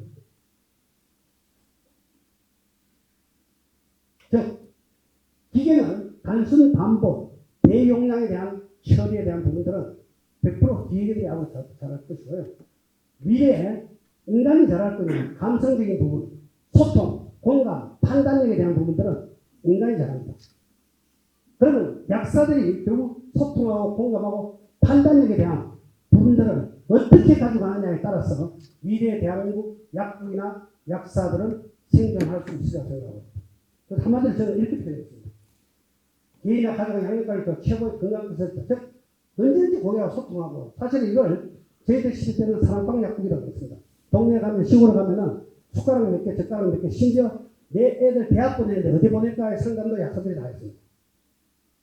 한마디로 표현은 그냥 사랑방 약사라고 그러는데, 미래는 앞으로 이런 약사, 약국, 디지털에서 필요한 세상은 디지털로 가지만은 이러한 것들을 상담해주고 해주는 약국이 되어야, 약사가 되어야만이, 즉 고객한테 선택받고 디지털 기술을 이용해서 훨씬 더 많은 정보를 고객들한테 줄 수 있는 여건을 만들어야만이 약국이나 약사는 생존하고 살아남을 거랍니다. 예, 뭐 해외 사람도 굉장히 많은데요. 시간이 다 돼서 다음에 혹시라도 시간이 되면은 제가 남은 후속 분야에 대한 내용들을 외국 사례들 위주로 외국 사례를 어떻게 해서 가져가느냐에 대한 부분들을 아마 한 번 더 시간을 여러분들하고 뭐 여러분들이 필요하다고 원해야 되는 거죠. 뭐 제가 필요하다고 이야기해서 되는 것이 아니고요. 여러분들이 혹시라도 좀 더 강의를 들었으면 좋겠다라고 이야기 주시면은 주시면 좋겠고요. 특히 우리 저 부장도 있고 여 회장도 계시는데요. 여러분들 이 시간은 사실은 여러분들이 어떤 강의를 듣고 싶다고 사실은 좀 제안해 주시면은 이 첫 1년 동안은 그냥 저나 우리 약사분들이 생각하는 그냥 일반 사회에 어느 정도에 대한 성공했다고 한 사람들에 대한 내용들을 축소해서 여러분들 약사 이야기 들려주는데요. 혹시 여러분들 중에서도 나는 이러한 분야에 대한 이 약사들 이야기를 듣고 싶어 하는 것들이 있으시면은 언제든지 우리 조 부장이나 여장을 통해서 이야기를 주시거나 저는 약사분을 통해서 이야기 주시면은 뭐 제가 그래도 공직을 오래 하고 여러 분야에 있어서 네트워크는 굉장히 불편한 분입니다. 그래서 최대한 여러분들을 위해서 모시고 여러분들 강의를 들을 수 있도록 준비를 할 테니까 그렇게 해주시면은 대단히 감사하겠습니다. 좀 시간이 지체는데 대단히 죄송합니다. 저게 강의 시간 이내 마치자 이건데요. 오늘 너무 짧아가지고 이걸 못 드렸네요. 자, 그렇게 대단히 감사합니다. 대표님 말씀 감사하고요. 잠시만 거기 계시면 박종관 대표님 하신 이야기가 선명성이 워낙 뚜렷한 얘기라서 예민한 주제인데 선명성이 워낙 강하셔서 하지만 이제 그 근저에는 이제 약사와 약국에 대한 애정을 느낄 수 있었기 때문에 예민한 주제고 예민한 발표지만 불편하진 않았다고 저는 개인적으로 그렇게 느꼈습니다. 제가 좀 조마조마했던 것만큼 들으시는 학생 여러분들은 굉장히 재미있으셨을 것 같은데 플로어에서 현장 질문 시간 관계가 좀 있어서 플로어 현장 질문 딱 한 분만 받도록 하겠습니다. 혹시 질문 있으신 분 계세요? 어떤 내용도 좋습니다. 예, 마이크 좀 전달 부탁드립니다. 네, 학생분에게. 예.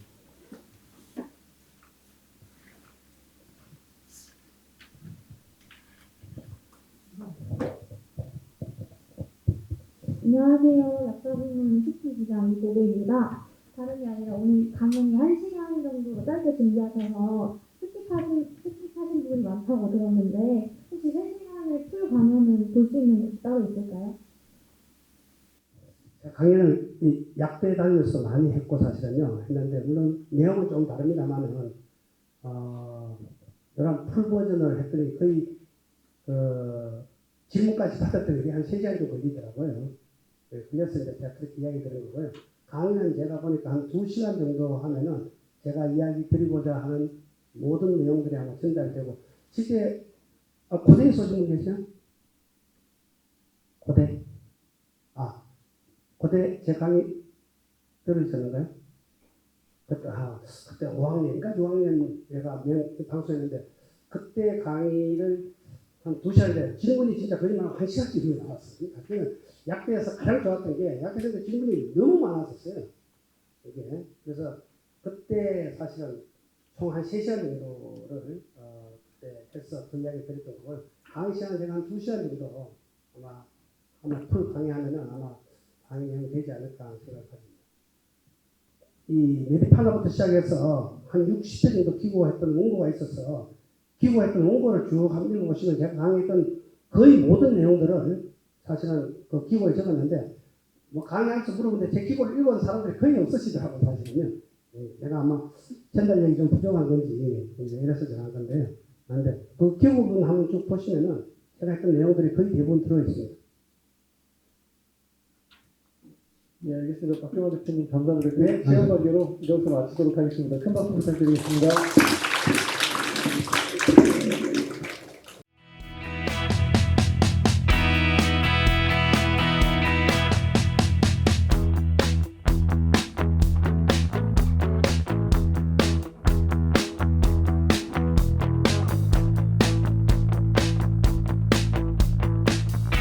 메디버디 대표로 계시는 임현정 약사님이십니다. 큰 박수로 맞이해 주시기 바랍니다. 안녕하세요. 네, 제가 잠깐 양력 소개드리면 임현정 대표님은 10년차 약사시고요. 고려대학교 구로병원에서 항암 및 임상 전문 약사로 활동을 하셨고 IQVIA에서 데이터 관리 약사라는 특이한 커리어도 갖고 계십니다. 현재 메디버디 대표로서 약사를 위한 변화의 흐름을 만들기 위해 노력하고 계십니다. 강의 부탁드리겠습니다. 안녕하세요. 메디버디 대표 임현정입니다. 만나서 반갑습니다. 우선 이 자리를 마련해 주신 박정관 부회장님과 전약협이랑 약사 공론에 너무 감사드리고요. 사실 제가 이런 사이즈의 강연을 해본 적이 없어서 좀 많이 떨리거든요. 좀 양해 부탁드립니다. 저는 올해 11년 차가 됐더라고요. 11년 차 약사고 덕성여대를 졸업을 해서 바로 고려대학교 구로병원에 갔어요. 한 4년 정도 이제 병원에서 병원 약사로 일을 해서 항암 전문 약사랑 임상 시험 전문 약사로 일을 했었고요. 거기서 바로 이제 캐나다 약사를 준비를 해서 캐나다로 바로 가서 이제 캐나다에서 약사를 조금 하다가 다시 한국에 와서 지역사회 약국에서 조금 일을 하면서 세상이 변하는 걸 좀 보니까 이게 뭔가 IT나 데이터 이쪽이 굉장히 강화가 되고 발전하는 게 보이더라고요. 그래서 IQVIA라고 하는 데이터 전문 회사에 들어가서 이제 데이터 관리 약사로 일을 했었습니다. 이제 그 상황에서 마침 코로나가 터졌어요. 코로나가 터진 다음에 세상이 변하는 걸 보니 다 비대면으로 가는 거예요. 뭐 배달도 비대면으로 하고 금융도 비대면으로 가고 하는데 의료만 비대면이 안 되네 라는 생각을 하면서 이제 고민을 하고 있던 와중에 메디버디를 창업을 하게 됐습니다. 그래서 사실 저와 함께 창업을 한 친구는 이제 약대생인데 지금은 군대 가 있는데 그 친구와 함께 손을 잡고 메디버디라는 거를 창업을 했어요. 그래서 저는 11년차 약사고 비대면 진료를 앞서서 만들어 나가고 있는 약사라고 보시면 됩니다. 지금 원격 진료 플랫폼 운영 현황을 좀 보면은 약 한 30개, 지금은 조금 더 늘어나서 한 40개 정도로 예상을 하고 있어요. 근데 그 중에 원격 진료 플랫폼 대표 중에 의사가 9명이에요. 의사가 9명이고 약사는 제가 유일한 약사입니다. 이런 거를 보면은 원격 진료라는 거에 대한 의사들의 관심은 굉장히 뜨거운데 약사들은 좀 그 정도의 관심은 없지 않나라는 생각이 좀 들거든요. 그래서 저는 이런 원격 진료 플랫폼을 시작하려고 하는 관심이 있는 약사들이 훨씬 더 많아져야 된다고 생각을 하고 있습니다. 그래서 사실 이렇게 플랫폼 자체를 의사가 구축을 하는 거는 이런 비대면 진료에 대한 정책이라든지 제도화를 마련을 할 때 그 사람들의 입김이 많이 들어가기 마련이거든요. 그래서 사실 약사 중심의 정책을 만들기에는 조금 어려운 환경이다라고 말씀을 좀 드리고 싶어요. 그 비대면 진료는 아까 박정관 부회장님께서 말씀하셨는데 진료 플러스 약 전달이에요. 진료는 사실 의사가 하는 거고 약 전달은 약사가 하는 거거든요. 근데 진료라는 거는 우리가 손댈 수 있는 부분이 아니에요. 그러니까 진료를 의사들이 풀겠다, 비대면으로 풀겠다라고 하면은 우리는 뭐 어쩔 수 없이 그냥 풀리는 거예요. 근데 약 전달은 다르잖아요. 약 전달은 약국에서 일어나는 거고 이 약 전달의 주체를 누가 할 것이냐에 대한 고민을 조금 더 많이 해야 된다고 저희는 생각을 하고 있습니다. 그래서 사실 메디버디가 초창기에는 진료와 약 전달을 분리를 하려고 굉장히 노력을 많이 했었어요. 근데 사실 지금 상황에서는 진료와 약 전달은 같이 풀린다고 생각하시는 게 맞아요. 그래서 비대면 진료가 풀리면 약 전달은 반드시 풀린다라고 저희는 생각을 하고 있습니다. 그래서 몇 가지 질문을 좀 드리고 싶은데 비대면 진료로 무슨 질환이든 진료를 받을 수 있을까요? 질환에 대한 가이드라인이 지금 있을까요? 비대면 진료는 누구나 받을 수 있나요, 지금? 비대면 진료로 마약을 처방받을 수 있나요? 향정은 처방을 받을 수 있을까요? 그러면 내가 만약에 약국에서 비대면 진료로 약을 배송받고 싶으면 1시간 안에 받을 수 있을까요? 그리고 가장 중요한 질문이라고 생각하는데 비대면 진료로 받은 처방전을 동네 약국 아무데나 가도 조제를 받을 수 있을까요? 비대면 진료로 대형 병원에 사람이 몰리지 않느냐라는 질문을 제가 너무 많이 받았거든요. 과연 이게 진짜 사실일까?에 대한 몇 가지 질문을 제가 준비를 했거든요. 이거를 이제 앞으로 제가 소개드릴 슬라이드를 통해서 답변을 하나씩 하게 되실 거예요. 한시적 허용 방안을 제가 왜 가지고 왔냐면 이게 시초였어요. 이게 비대면 진료가 시작하게 된 계기라고 보시면 돼요. 이전에는 비대면 진료는 불법이었습니다. 근데 코로나가 터지고 2019년 말에 코로나가 터지고 2020년 초에 한시적 비대면 진료라는 거를 허용을 하겠다라는 방안이 생긴 거예요. 여기 보면은 국민이 의료기관을 이용하면서 감염되는 걸 방지하기 위해서 의료기관 이용의 한시적인 특혜를 인정을 한 거예요. 그래서 전화로 상담이나 처방이 가능하도록 만들어준 거죠. 근데 여기 보면은 처방전의 발급은 환자가 지정하는 약국에 처방전을 전송을 해야 되고 의약품 수령은 환자와 약사가 합의해서 결정을 하도록 되어 있어요. 사실 이게 의약품이 배송이 되는 거를 허용한 게 아니고요. 환자와 약사가 합의를 하면은 어떤 방식으로든 가능한 거예요. 근데 이거를 이용을 해서 닥터나우라는 회사가 등장하게 된 거고 그 회사에서 이제 의약품을 바로 배송 받아볼 수 있다라는 슬로건으로 좀 뜨게 된 거죠. 그래서 이 다음 허용 방안을 보면 이게 좀 업그레이드된 버전이라고 보시면 되는데 제가 좀 하이라이트를 쳐놨어요. 의원급에서 의료기관이 비대면 진료를 하면은 전화상담 관리료를 별도로 산정해 주는 거예요. 30%를 더 받아요. 이게 무슨 말이냐면은 정부에서 병의원한테 30%를 더 준다는 돈을 더 준다는 거예요. 그래서 병원한테 비대면 진료를 더 할 수 있도록 독려를 하는 거죠. 근데 약국에는 이런 전혀 없습니다. 약국에는 어떠한 그 금전적인 보상이 하나도 없어요. 그래서 이거가 처음 나왔을 때 저는 사실 약사사회에서 조금 뭔가 충격이 있지 않을까라고 생각을 했는데 생각보다 되게 조용하더라고요. 그리고 이 다음 슬라이드는 오남용 의료의약품에 대한 처방 제한에 대한 거거든요. 이게 왜 나타나게 됐냐면 비대면 진료가 시행이 되고 나서 사람들이 비아그라나 시알리스와 같은 발기부전약 또는 마약이나 향정 같은 이런 대면으로 진료를 보는 것보다 비대면으로 진료를 보는 게 훨씬 더 좋은 질환들을 비대면으로 너무 무분별하게 많이 처방을 받게 된 거죠. 그래서 이제 보건복지부에서는 이거를 제한을 해야 된다라고 해서 이제 오남용 의료의약품을 처방을 제한하게 됐어요. 사실 이런 제도들이 나오는 것들을 산업계에서는 굉장히 반기고 있거든요. 왜냐하면 보건복지부에서 이런 가이드라인을 만들어준다는 것 자체가 제도화를 하겠다는 거라고 보시면 돼요. 그리고 비대면 진료 청구 진료 현황을 좀 가지고 왔어요. 보건복지부에서 가지고 온 건데 사람들이 큰 병원으로 몰리지 않을까, 사람들이 큰 병원에 가서 진료를 받고 싶어 하지 않을까라는 우려가 있었잖아요. 근데 막상 데이터를 까보면 의원급에서 훨씬 더 많은 진료가 일어납니다. 80%가 한 의원급에서 일어나게 되고 대형 병원으로 쏠리는 거는 거의 없다고 보시면 돼요. 그리고 진료 현황을 좀 보면은 내과, 일반의, 소아청소년과가 많습니다. 소아청소년과는 아기들이 저녁에 아프게 되면은 바로 병원에 가는 게 어렵기 때문에 비대면 진료를 굉장히 많이 하는 분야 중에 하나입니다. 그리고 의료 처방량을 좀 보면은 처방량 추이는 거의 비슷하다고 보면 돼요. 비대면 진료가 아주 살짝 처방 약제 품목이 조금 늘어나긴 하지만 그렇게 막 유의미한 차이가 나진 않아요. 그래서 처방 추이는 비슷하다. 그래서 사실 이런 데이터들이 어디에서 나오냐면 의사들이 가지고 있는 정보에서 나오는 거예요. 의사들은 이런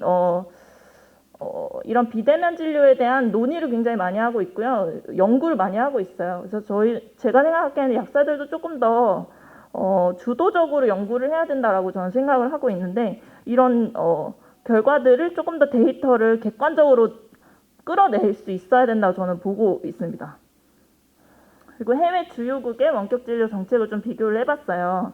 그래서 일본, 미국, 프랑스, 캐나다, 호주가 코로나 이전에는 뭐 만성 질환자나 재진 환자를 위주로 진료를 했었었는데 이제 코로나 이후에는 초진이 다 풀렸거든요. 초진이 다 풀리고 이 모든 지역에서 약 배달이 가능합니다.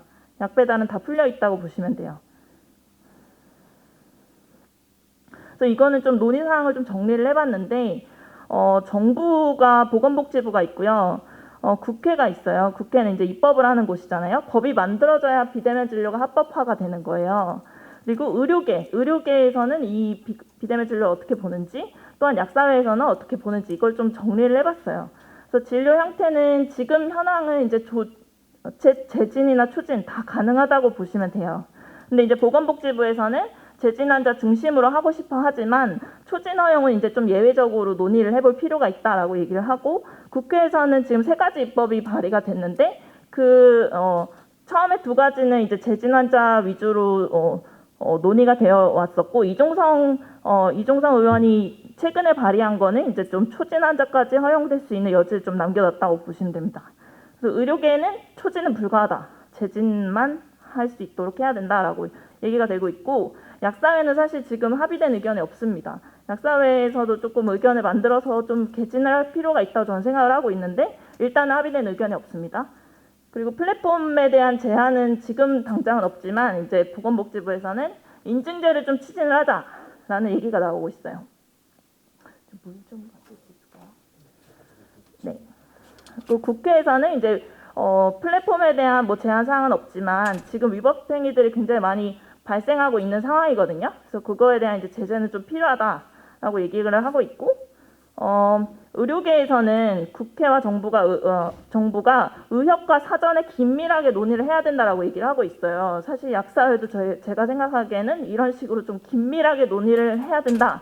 너희도 우리의 뭐 승인을 받아야 된다라는 식으로 얘기를 해야 된다고 생각하는데, 일단은 반대하고 있습니다. 모든 플랫폼을 다 반대하고 있어요.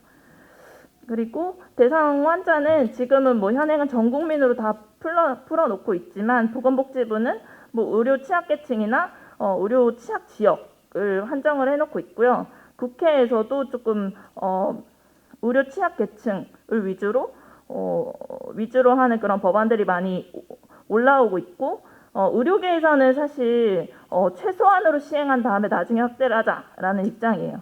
그래서 약사회는 아직 합의된 의견이 없습니다. 물 좀 마실게요.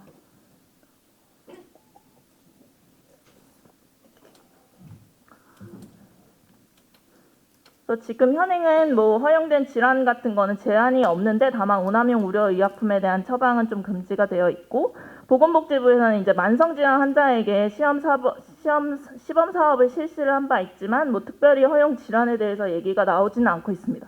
그리고 국회에서는 강병원이나 최혜영 의원 같은 경우는 만성질환 환자에 대해서 하는 거고, 이종성 의원 같은 경우는 약간 좀 풀어줄 수 있는 여지가 좀 있는 법안을 발의를 했고요. 의료계에서는 만성질환을 위주로 하고 싶지만 좀 논의가 필요하다라는 입장입니다. 약사회는 아직 합의된 의견이 없습니다. 그래서 이제 지금 현행은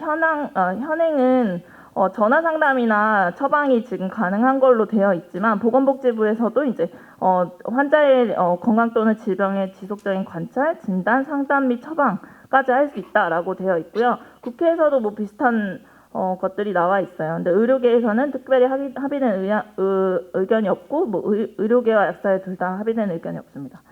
약 처방은 비대면 진료로 마약 향정 처방이 증가된 바가 있어가지고 이제 이거에 대한 제한을 좀 두고 있고, 보건복지부는 지금처럼 갈 가능성이 큽니다. 그래서 마약이나 향정이나 뭐 오남용 의약품을 제한을 하도록 할 것 같아요. 제가 생각했을 때는. 그리고 국회에서는 뭐 특별히 다 풀어놓지는 않고 있고, 오남용 의약품을 처방할 수 없다라고만 되어 있고요. 의료계에서는 근데 이제 공적 처방전에 대해서 좀 논의를 하고 있는데, 공적 처방전이라는 거는 서버를 중간에 가지고 있고, 처방전을 각 약국에 뿌려주는 형태예요. 근데 이 형태가 가능하게 되면은 성분별 처방이 반드시 필요합니다. 그래서 이렇게 하는 거를 의료계는 반대를 하고 있는 거예요. 의사들은 그걸 싫어하고 있죠.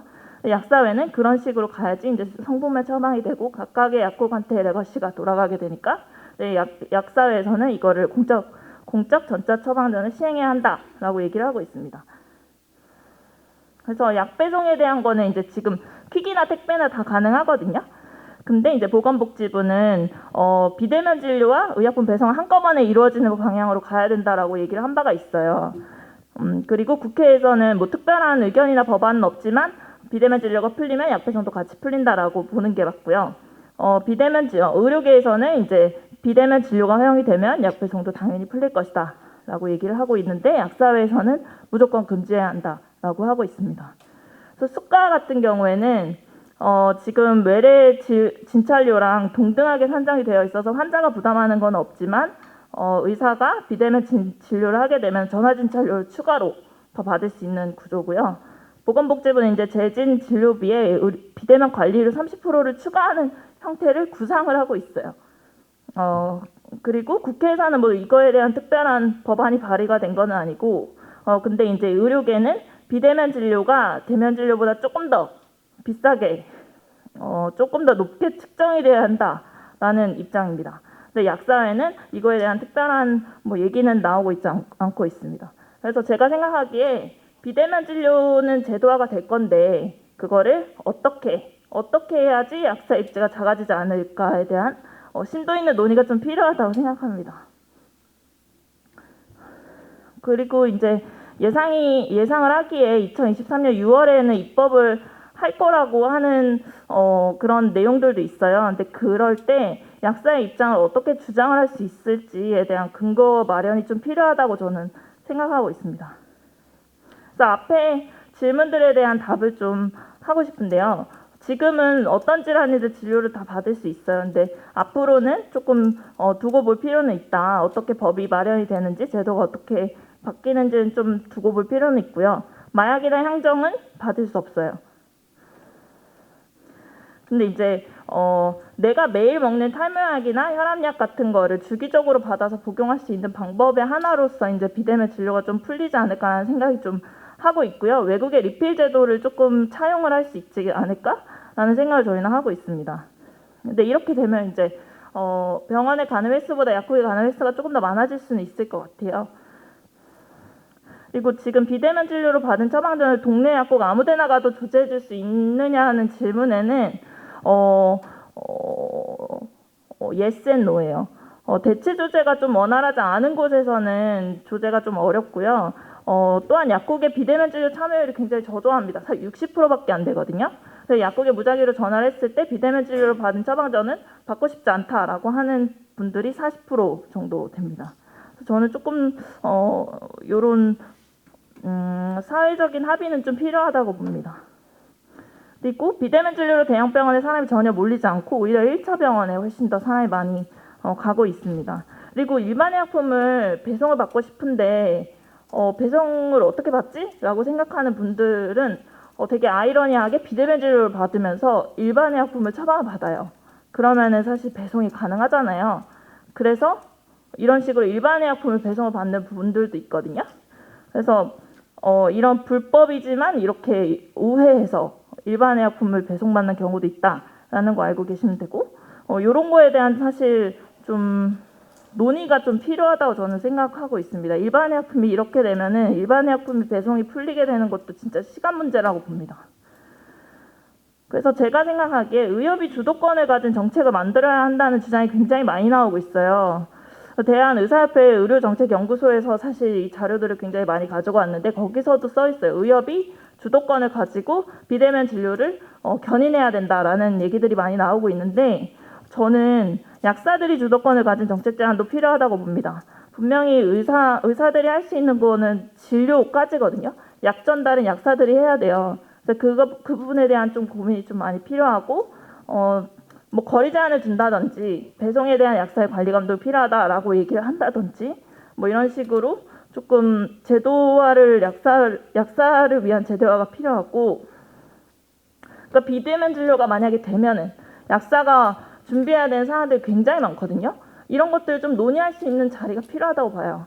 그래서 뭐 예를 들어서 복약제도는 그럼 어떻게 하지? 복약제도 전화로 하면 충분한가? 지금처럼 서면으로 하는 게 충분한가? 이런 것들. 그 약 배송이 같이 풀리게 되면은 오배송은 어떻게 막지? 누가 책임지지? 이런 부분들에 대한 논의가 필요해요. 그리고 재고가 없는 타병원 약은 어떻게 조제하지? 성분면 처방에 대한 주장이 지금 여기서 나오는 거고요. 이 성분면 처방은 반드시 필요하다고 저는 생각을 하고 있고, 수가는 어떻게 받지, 얼마나 받지, 이런 부분들에 대한 것도 굉장히 날카롭게 준비를 해야 된다고 저는 생각을 하거든요. 그리고 약사의 역할은 어디서부터 어디까지인지, 우리가 책임져야 하는 거는 어디서부터 어디까지인지에 대한 것도 좀 생각을 해볼 필요가 있습니다.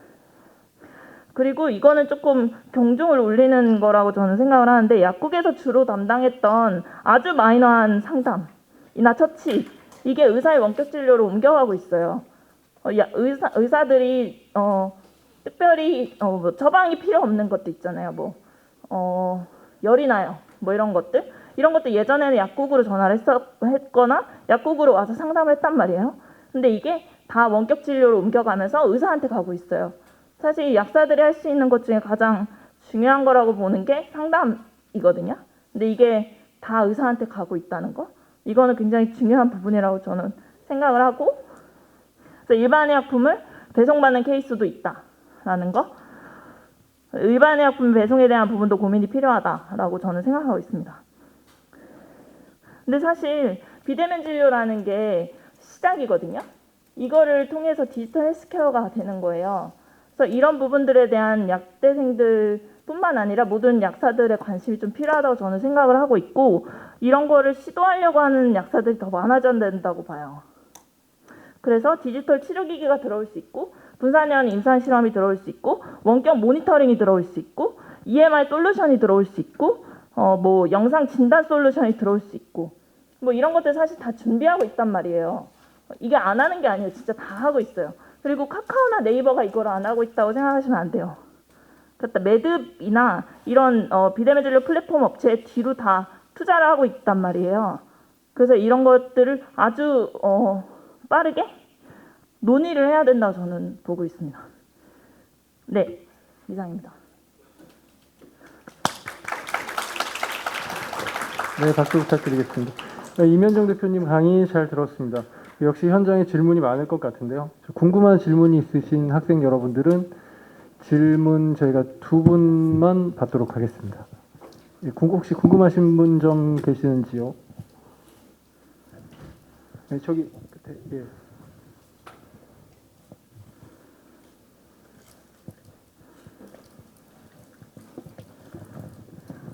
안녕하세요. 저는 숙명여자대학교 이번에 5학년 올라간 배선영입니다. 강연해주셔서 정말 감사합니다.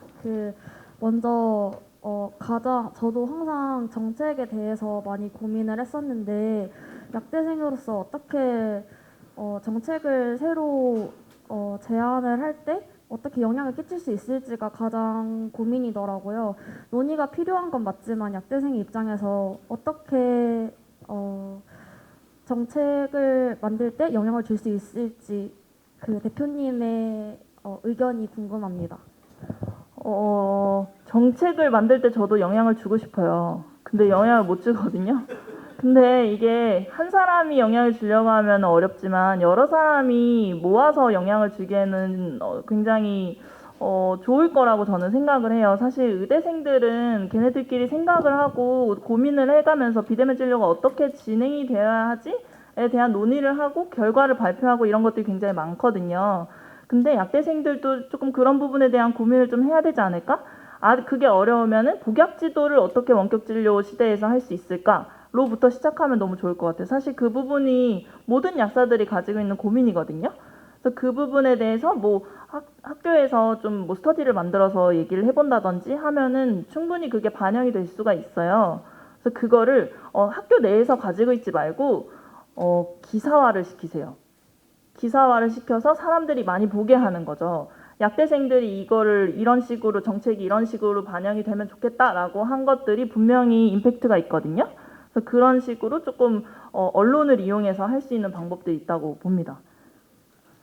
이건 제가 잠깐 이면정 대표님 말씀도 맞는 말씀인 것 같고요. 아마 이 부분은 복지부에서 15년간 정책을 담당하신 박정관 대표님께서 더 잘하실 것 같은데, 현장의 의견이 어떻게 전달될 때 공무원들이 가장 긴장합니까? 어떻게 정책이 반영이 되나요?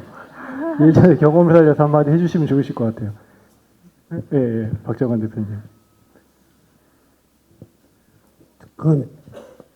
그건 제가 진짜 고민하는 겁니다. 제가 사실 5년 동안에 수많은 약사회에 강의를 하고 수많은 기고를 하고 했는데도 변화가 거의 안 되고 있는 게 약사사회의 현실입니다. 굉장히 보수적인 집단입니다. 사실은. 근데 이거를 사실 깰 수 있는 게 여러분들이에요, 사실은. 우리 임 대표 이야기했듯이. 그래서 이 강의를 만드는 가장 큰 이유 중에 하나도 이러한 정보에 대한 내용들이 여러분들한테 참 전달이 많이 되었으면 좋겠다. 여러분들이 판단하기에 여러 정보가 굉장히 많아야지 사실은 여러분들이 판단하고 행동을 할 수 있거든요. 그래서 이러한 자리를 만드는 이유도 하나인데요. 우리 임 대표 말 참 잘하셨습니다. 결국은 여러분 하나하나가 이러한 생각을 가지고 행동을 옮겨주고 이렇게 해주겠다고 건의를 하고 문서화하고 하면은 결국은 큰 흐름이 바뀔 겁니다. 의학분업일 때가 똑같았습니다. 의학분업일 때 저는 사실은 원희복 회장을 굉장히 좋아하거든요. 제가 참 존경합니다. 제가 사무관일 때 저희들이 약사에 대한약사에 총무를 했습니다. 그래서 지금도 원척하고 우스갯소리로 그냥 워낙 같이 잘 어울리고 하고 있는데요. 그때 원희복 회장님이 가장 잘하셨던 것이 현재 있는 약사사회의 의견들이 반대한 의견들을 대웅연수원에 모아서 매주 그분들을 불러서 앞으로 어떻게 가야 된다는 것들을 계속 이야기를 하고 전체의 의견 리딩을 그렇게 이끌고 가셨어요. 사실은. 그런 것들을 사실 할 수 있도록 여러분들이 자꾸 요구를 하고 하시면은 저는 사실은 이런 디지털화가 약사 사회에서는 훨씬 더 위기보다는 기회라고 저는 생각하고 있습니다. 그래서 준비를 하고 있고요. 왜? 실제 환자를 접하는 시간적인, 우리 임 대표 이야기했지만은 접하는 연결고리가 의사들보다도 약사들이 훨씬 더 많다는 겁니다.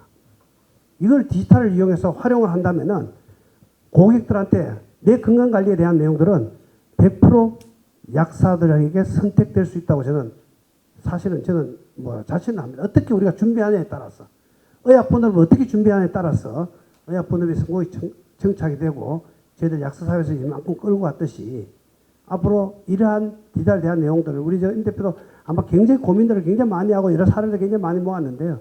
그러면 아마 여러분들이 어떻게 하면 될 것인가에 대한 내용들은 아마 여러분들이 이 이야기를 듣고 여러 가지 정보를 듣고 결정을 해서 많은 것들을 이렇게 건의하고 만들어 가시면은 아마 충분히 될 겁니다.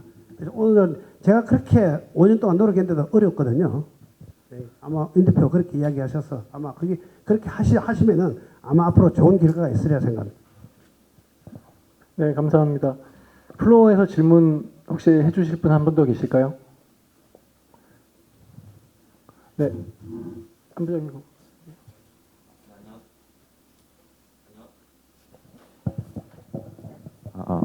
안녕하세요.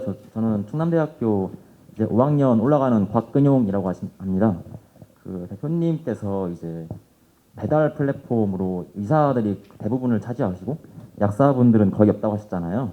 근데 저도 이제 창업에 관심이 있어가지고 그런 배달 플랫폼이나 이제 그런 창업 쪽에 관심이 있는데, 근데 이제 학교에서는 이제 약대를 재학을 하면서 뭐 양리학이나 생리학 이런 거를 배우지 창업이나 IT 쪽에 대해서는 아예 전무하다시피 안 배우거든요. 근데 이제 대표님께서는 그 약학대학교를 졸업하시고 이제 어떻게 그 CEO로 변환을 하셨는지 좀 그 과정이 궁금합니다. 어떤 노력을 해오셨는지. 노력은 안 했고요. 노력했지. 노력은 했는데 세상의 흐름을 관찰하려는 노력을 했던 것 같아요. 세상이 어떻게 바뀌는지를 관심이 없는 사람들이 굉장히 많거든요. 근데 세상이 어떻게 변하고 있고 여기에 뭐가 있어야 되는데 없다. 이런 것들이 있거든요. 그래서 사실 원격 진료가 딱 그런 거잖아요. 이게 있어야 되는데 없다. 그런 것들을 좀 잘 캐치를 하면은 누구든 사업을 할 수 있고 누구든 대표가 될 수 있는데, 사실 대표가 되는 거 굉장히 어려운 일이고요. 대표가 된다는 거는 모든 책임을 다 제가 지는 거예요. 그래서 이게 잘 돼도 제 책임이고 못 되면 더 제 책임이에요. 그래서 그런 부분들에 대한 고민을 굉장히 많이 해야 되는 거고, 사실 학교에서 양리학만 배운다고 하셨는데 그게 기본입니다. 약사가 되실 거잖아요. 사업을 하신다고 해서 약사를 버리고 만약에 사업을 하신다고 하면 상관이 없는데 약사를 하신다고 하면은 양리학이 기본이니까 기본 공부는 하시고요. 그거에 더해서 회사 공부도 좀 필요해요. 사실 사업이라는 게 그냥 할 수 있는 건 또 아니란 말이에요. 그래서 회사에 대한 공부를 가장 잘할 수 있는 거는 주식 투자입니다. 네, 주식 투자하시고요. 재무제표 보시고요. 다트 가서 이제 사업 계획서 같은 거 나온단 말이에요. 그런 것 좀 많이 보시고 그러면은 도움이 많이 되실 거예요. 네. 네, 좋은 강의 해주신 임현정 대표님 감사드립니다. 마지막으로 박수 한 번 더 부탁드리겠습니다. 감사합니다. 네, 저 긴 시간 함께 해주신 학생 여러분께 감사드립니다. 이것으로 명사특강 2회차 행사를 마무리하도록 하겠습니다. 다음 달 열리는 3회차 행사는 약사 출신 국회의원으로 활동하시고 계시는 더불어민주당 전해숙 의원님과 국민의힘 서정숙 의원님이 강사로 나서시거든요. 정치와 약사는 어떤 상관관계가 있을지 관심 있는 학생 여러분 많은 참여 부탁드리도록 하겠습니다. 참여해주신 분들께 다시 한번 감사 말씀드립니다. 조심히 돌아가시기 바랍니다. 감사합니다.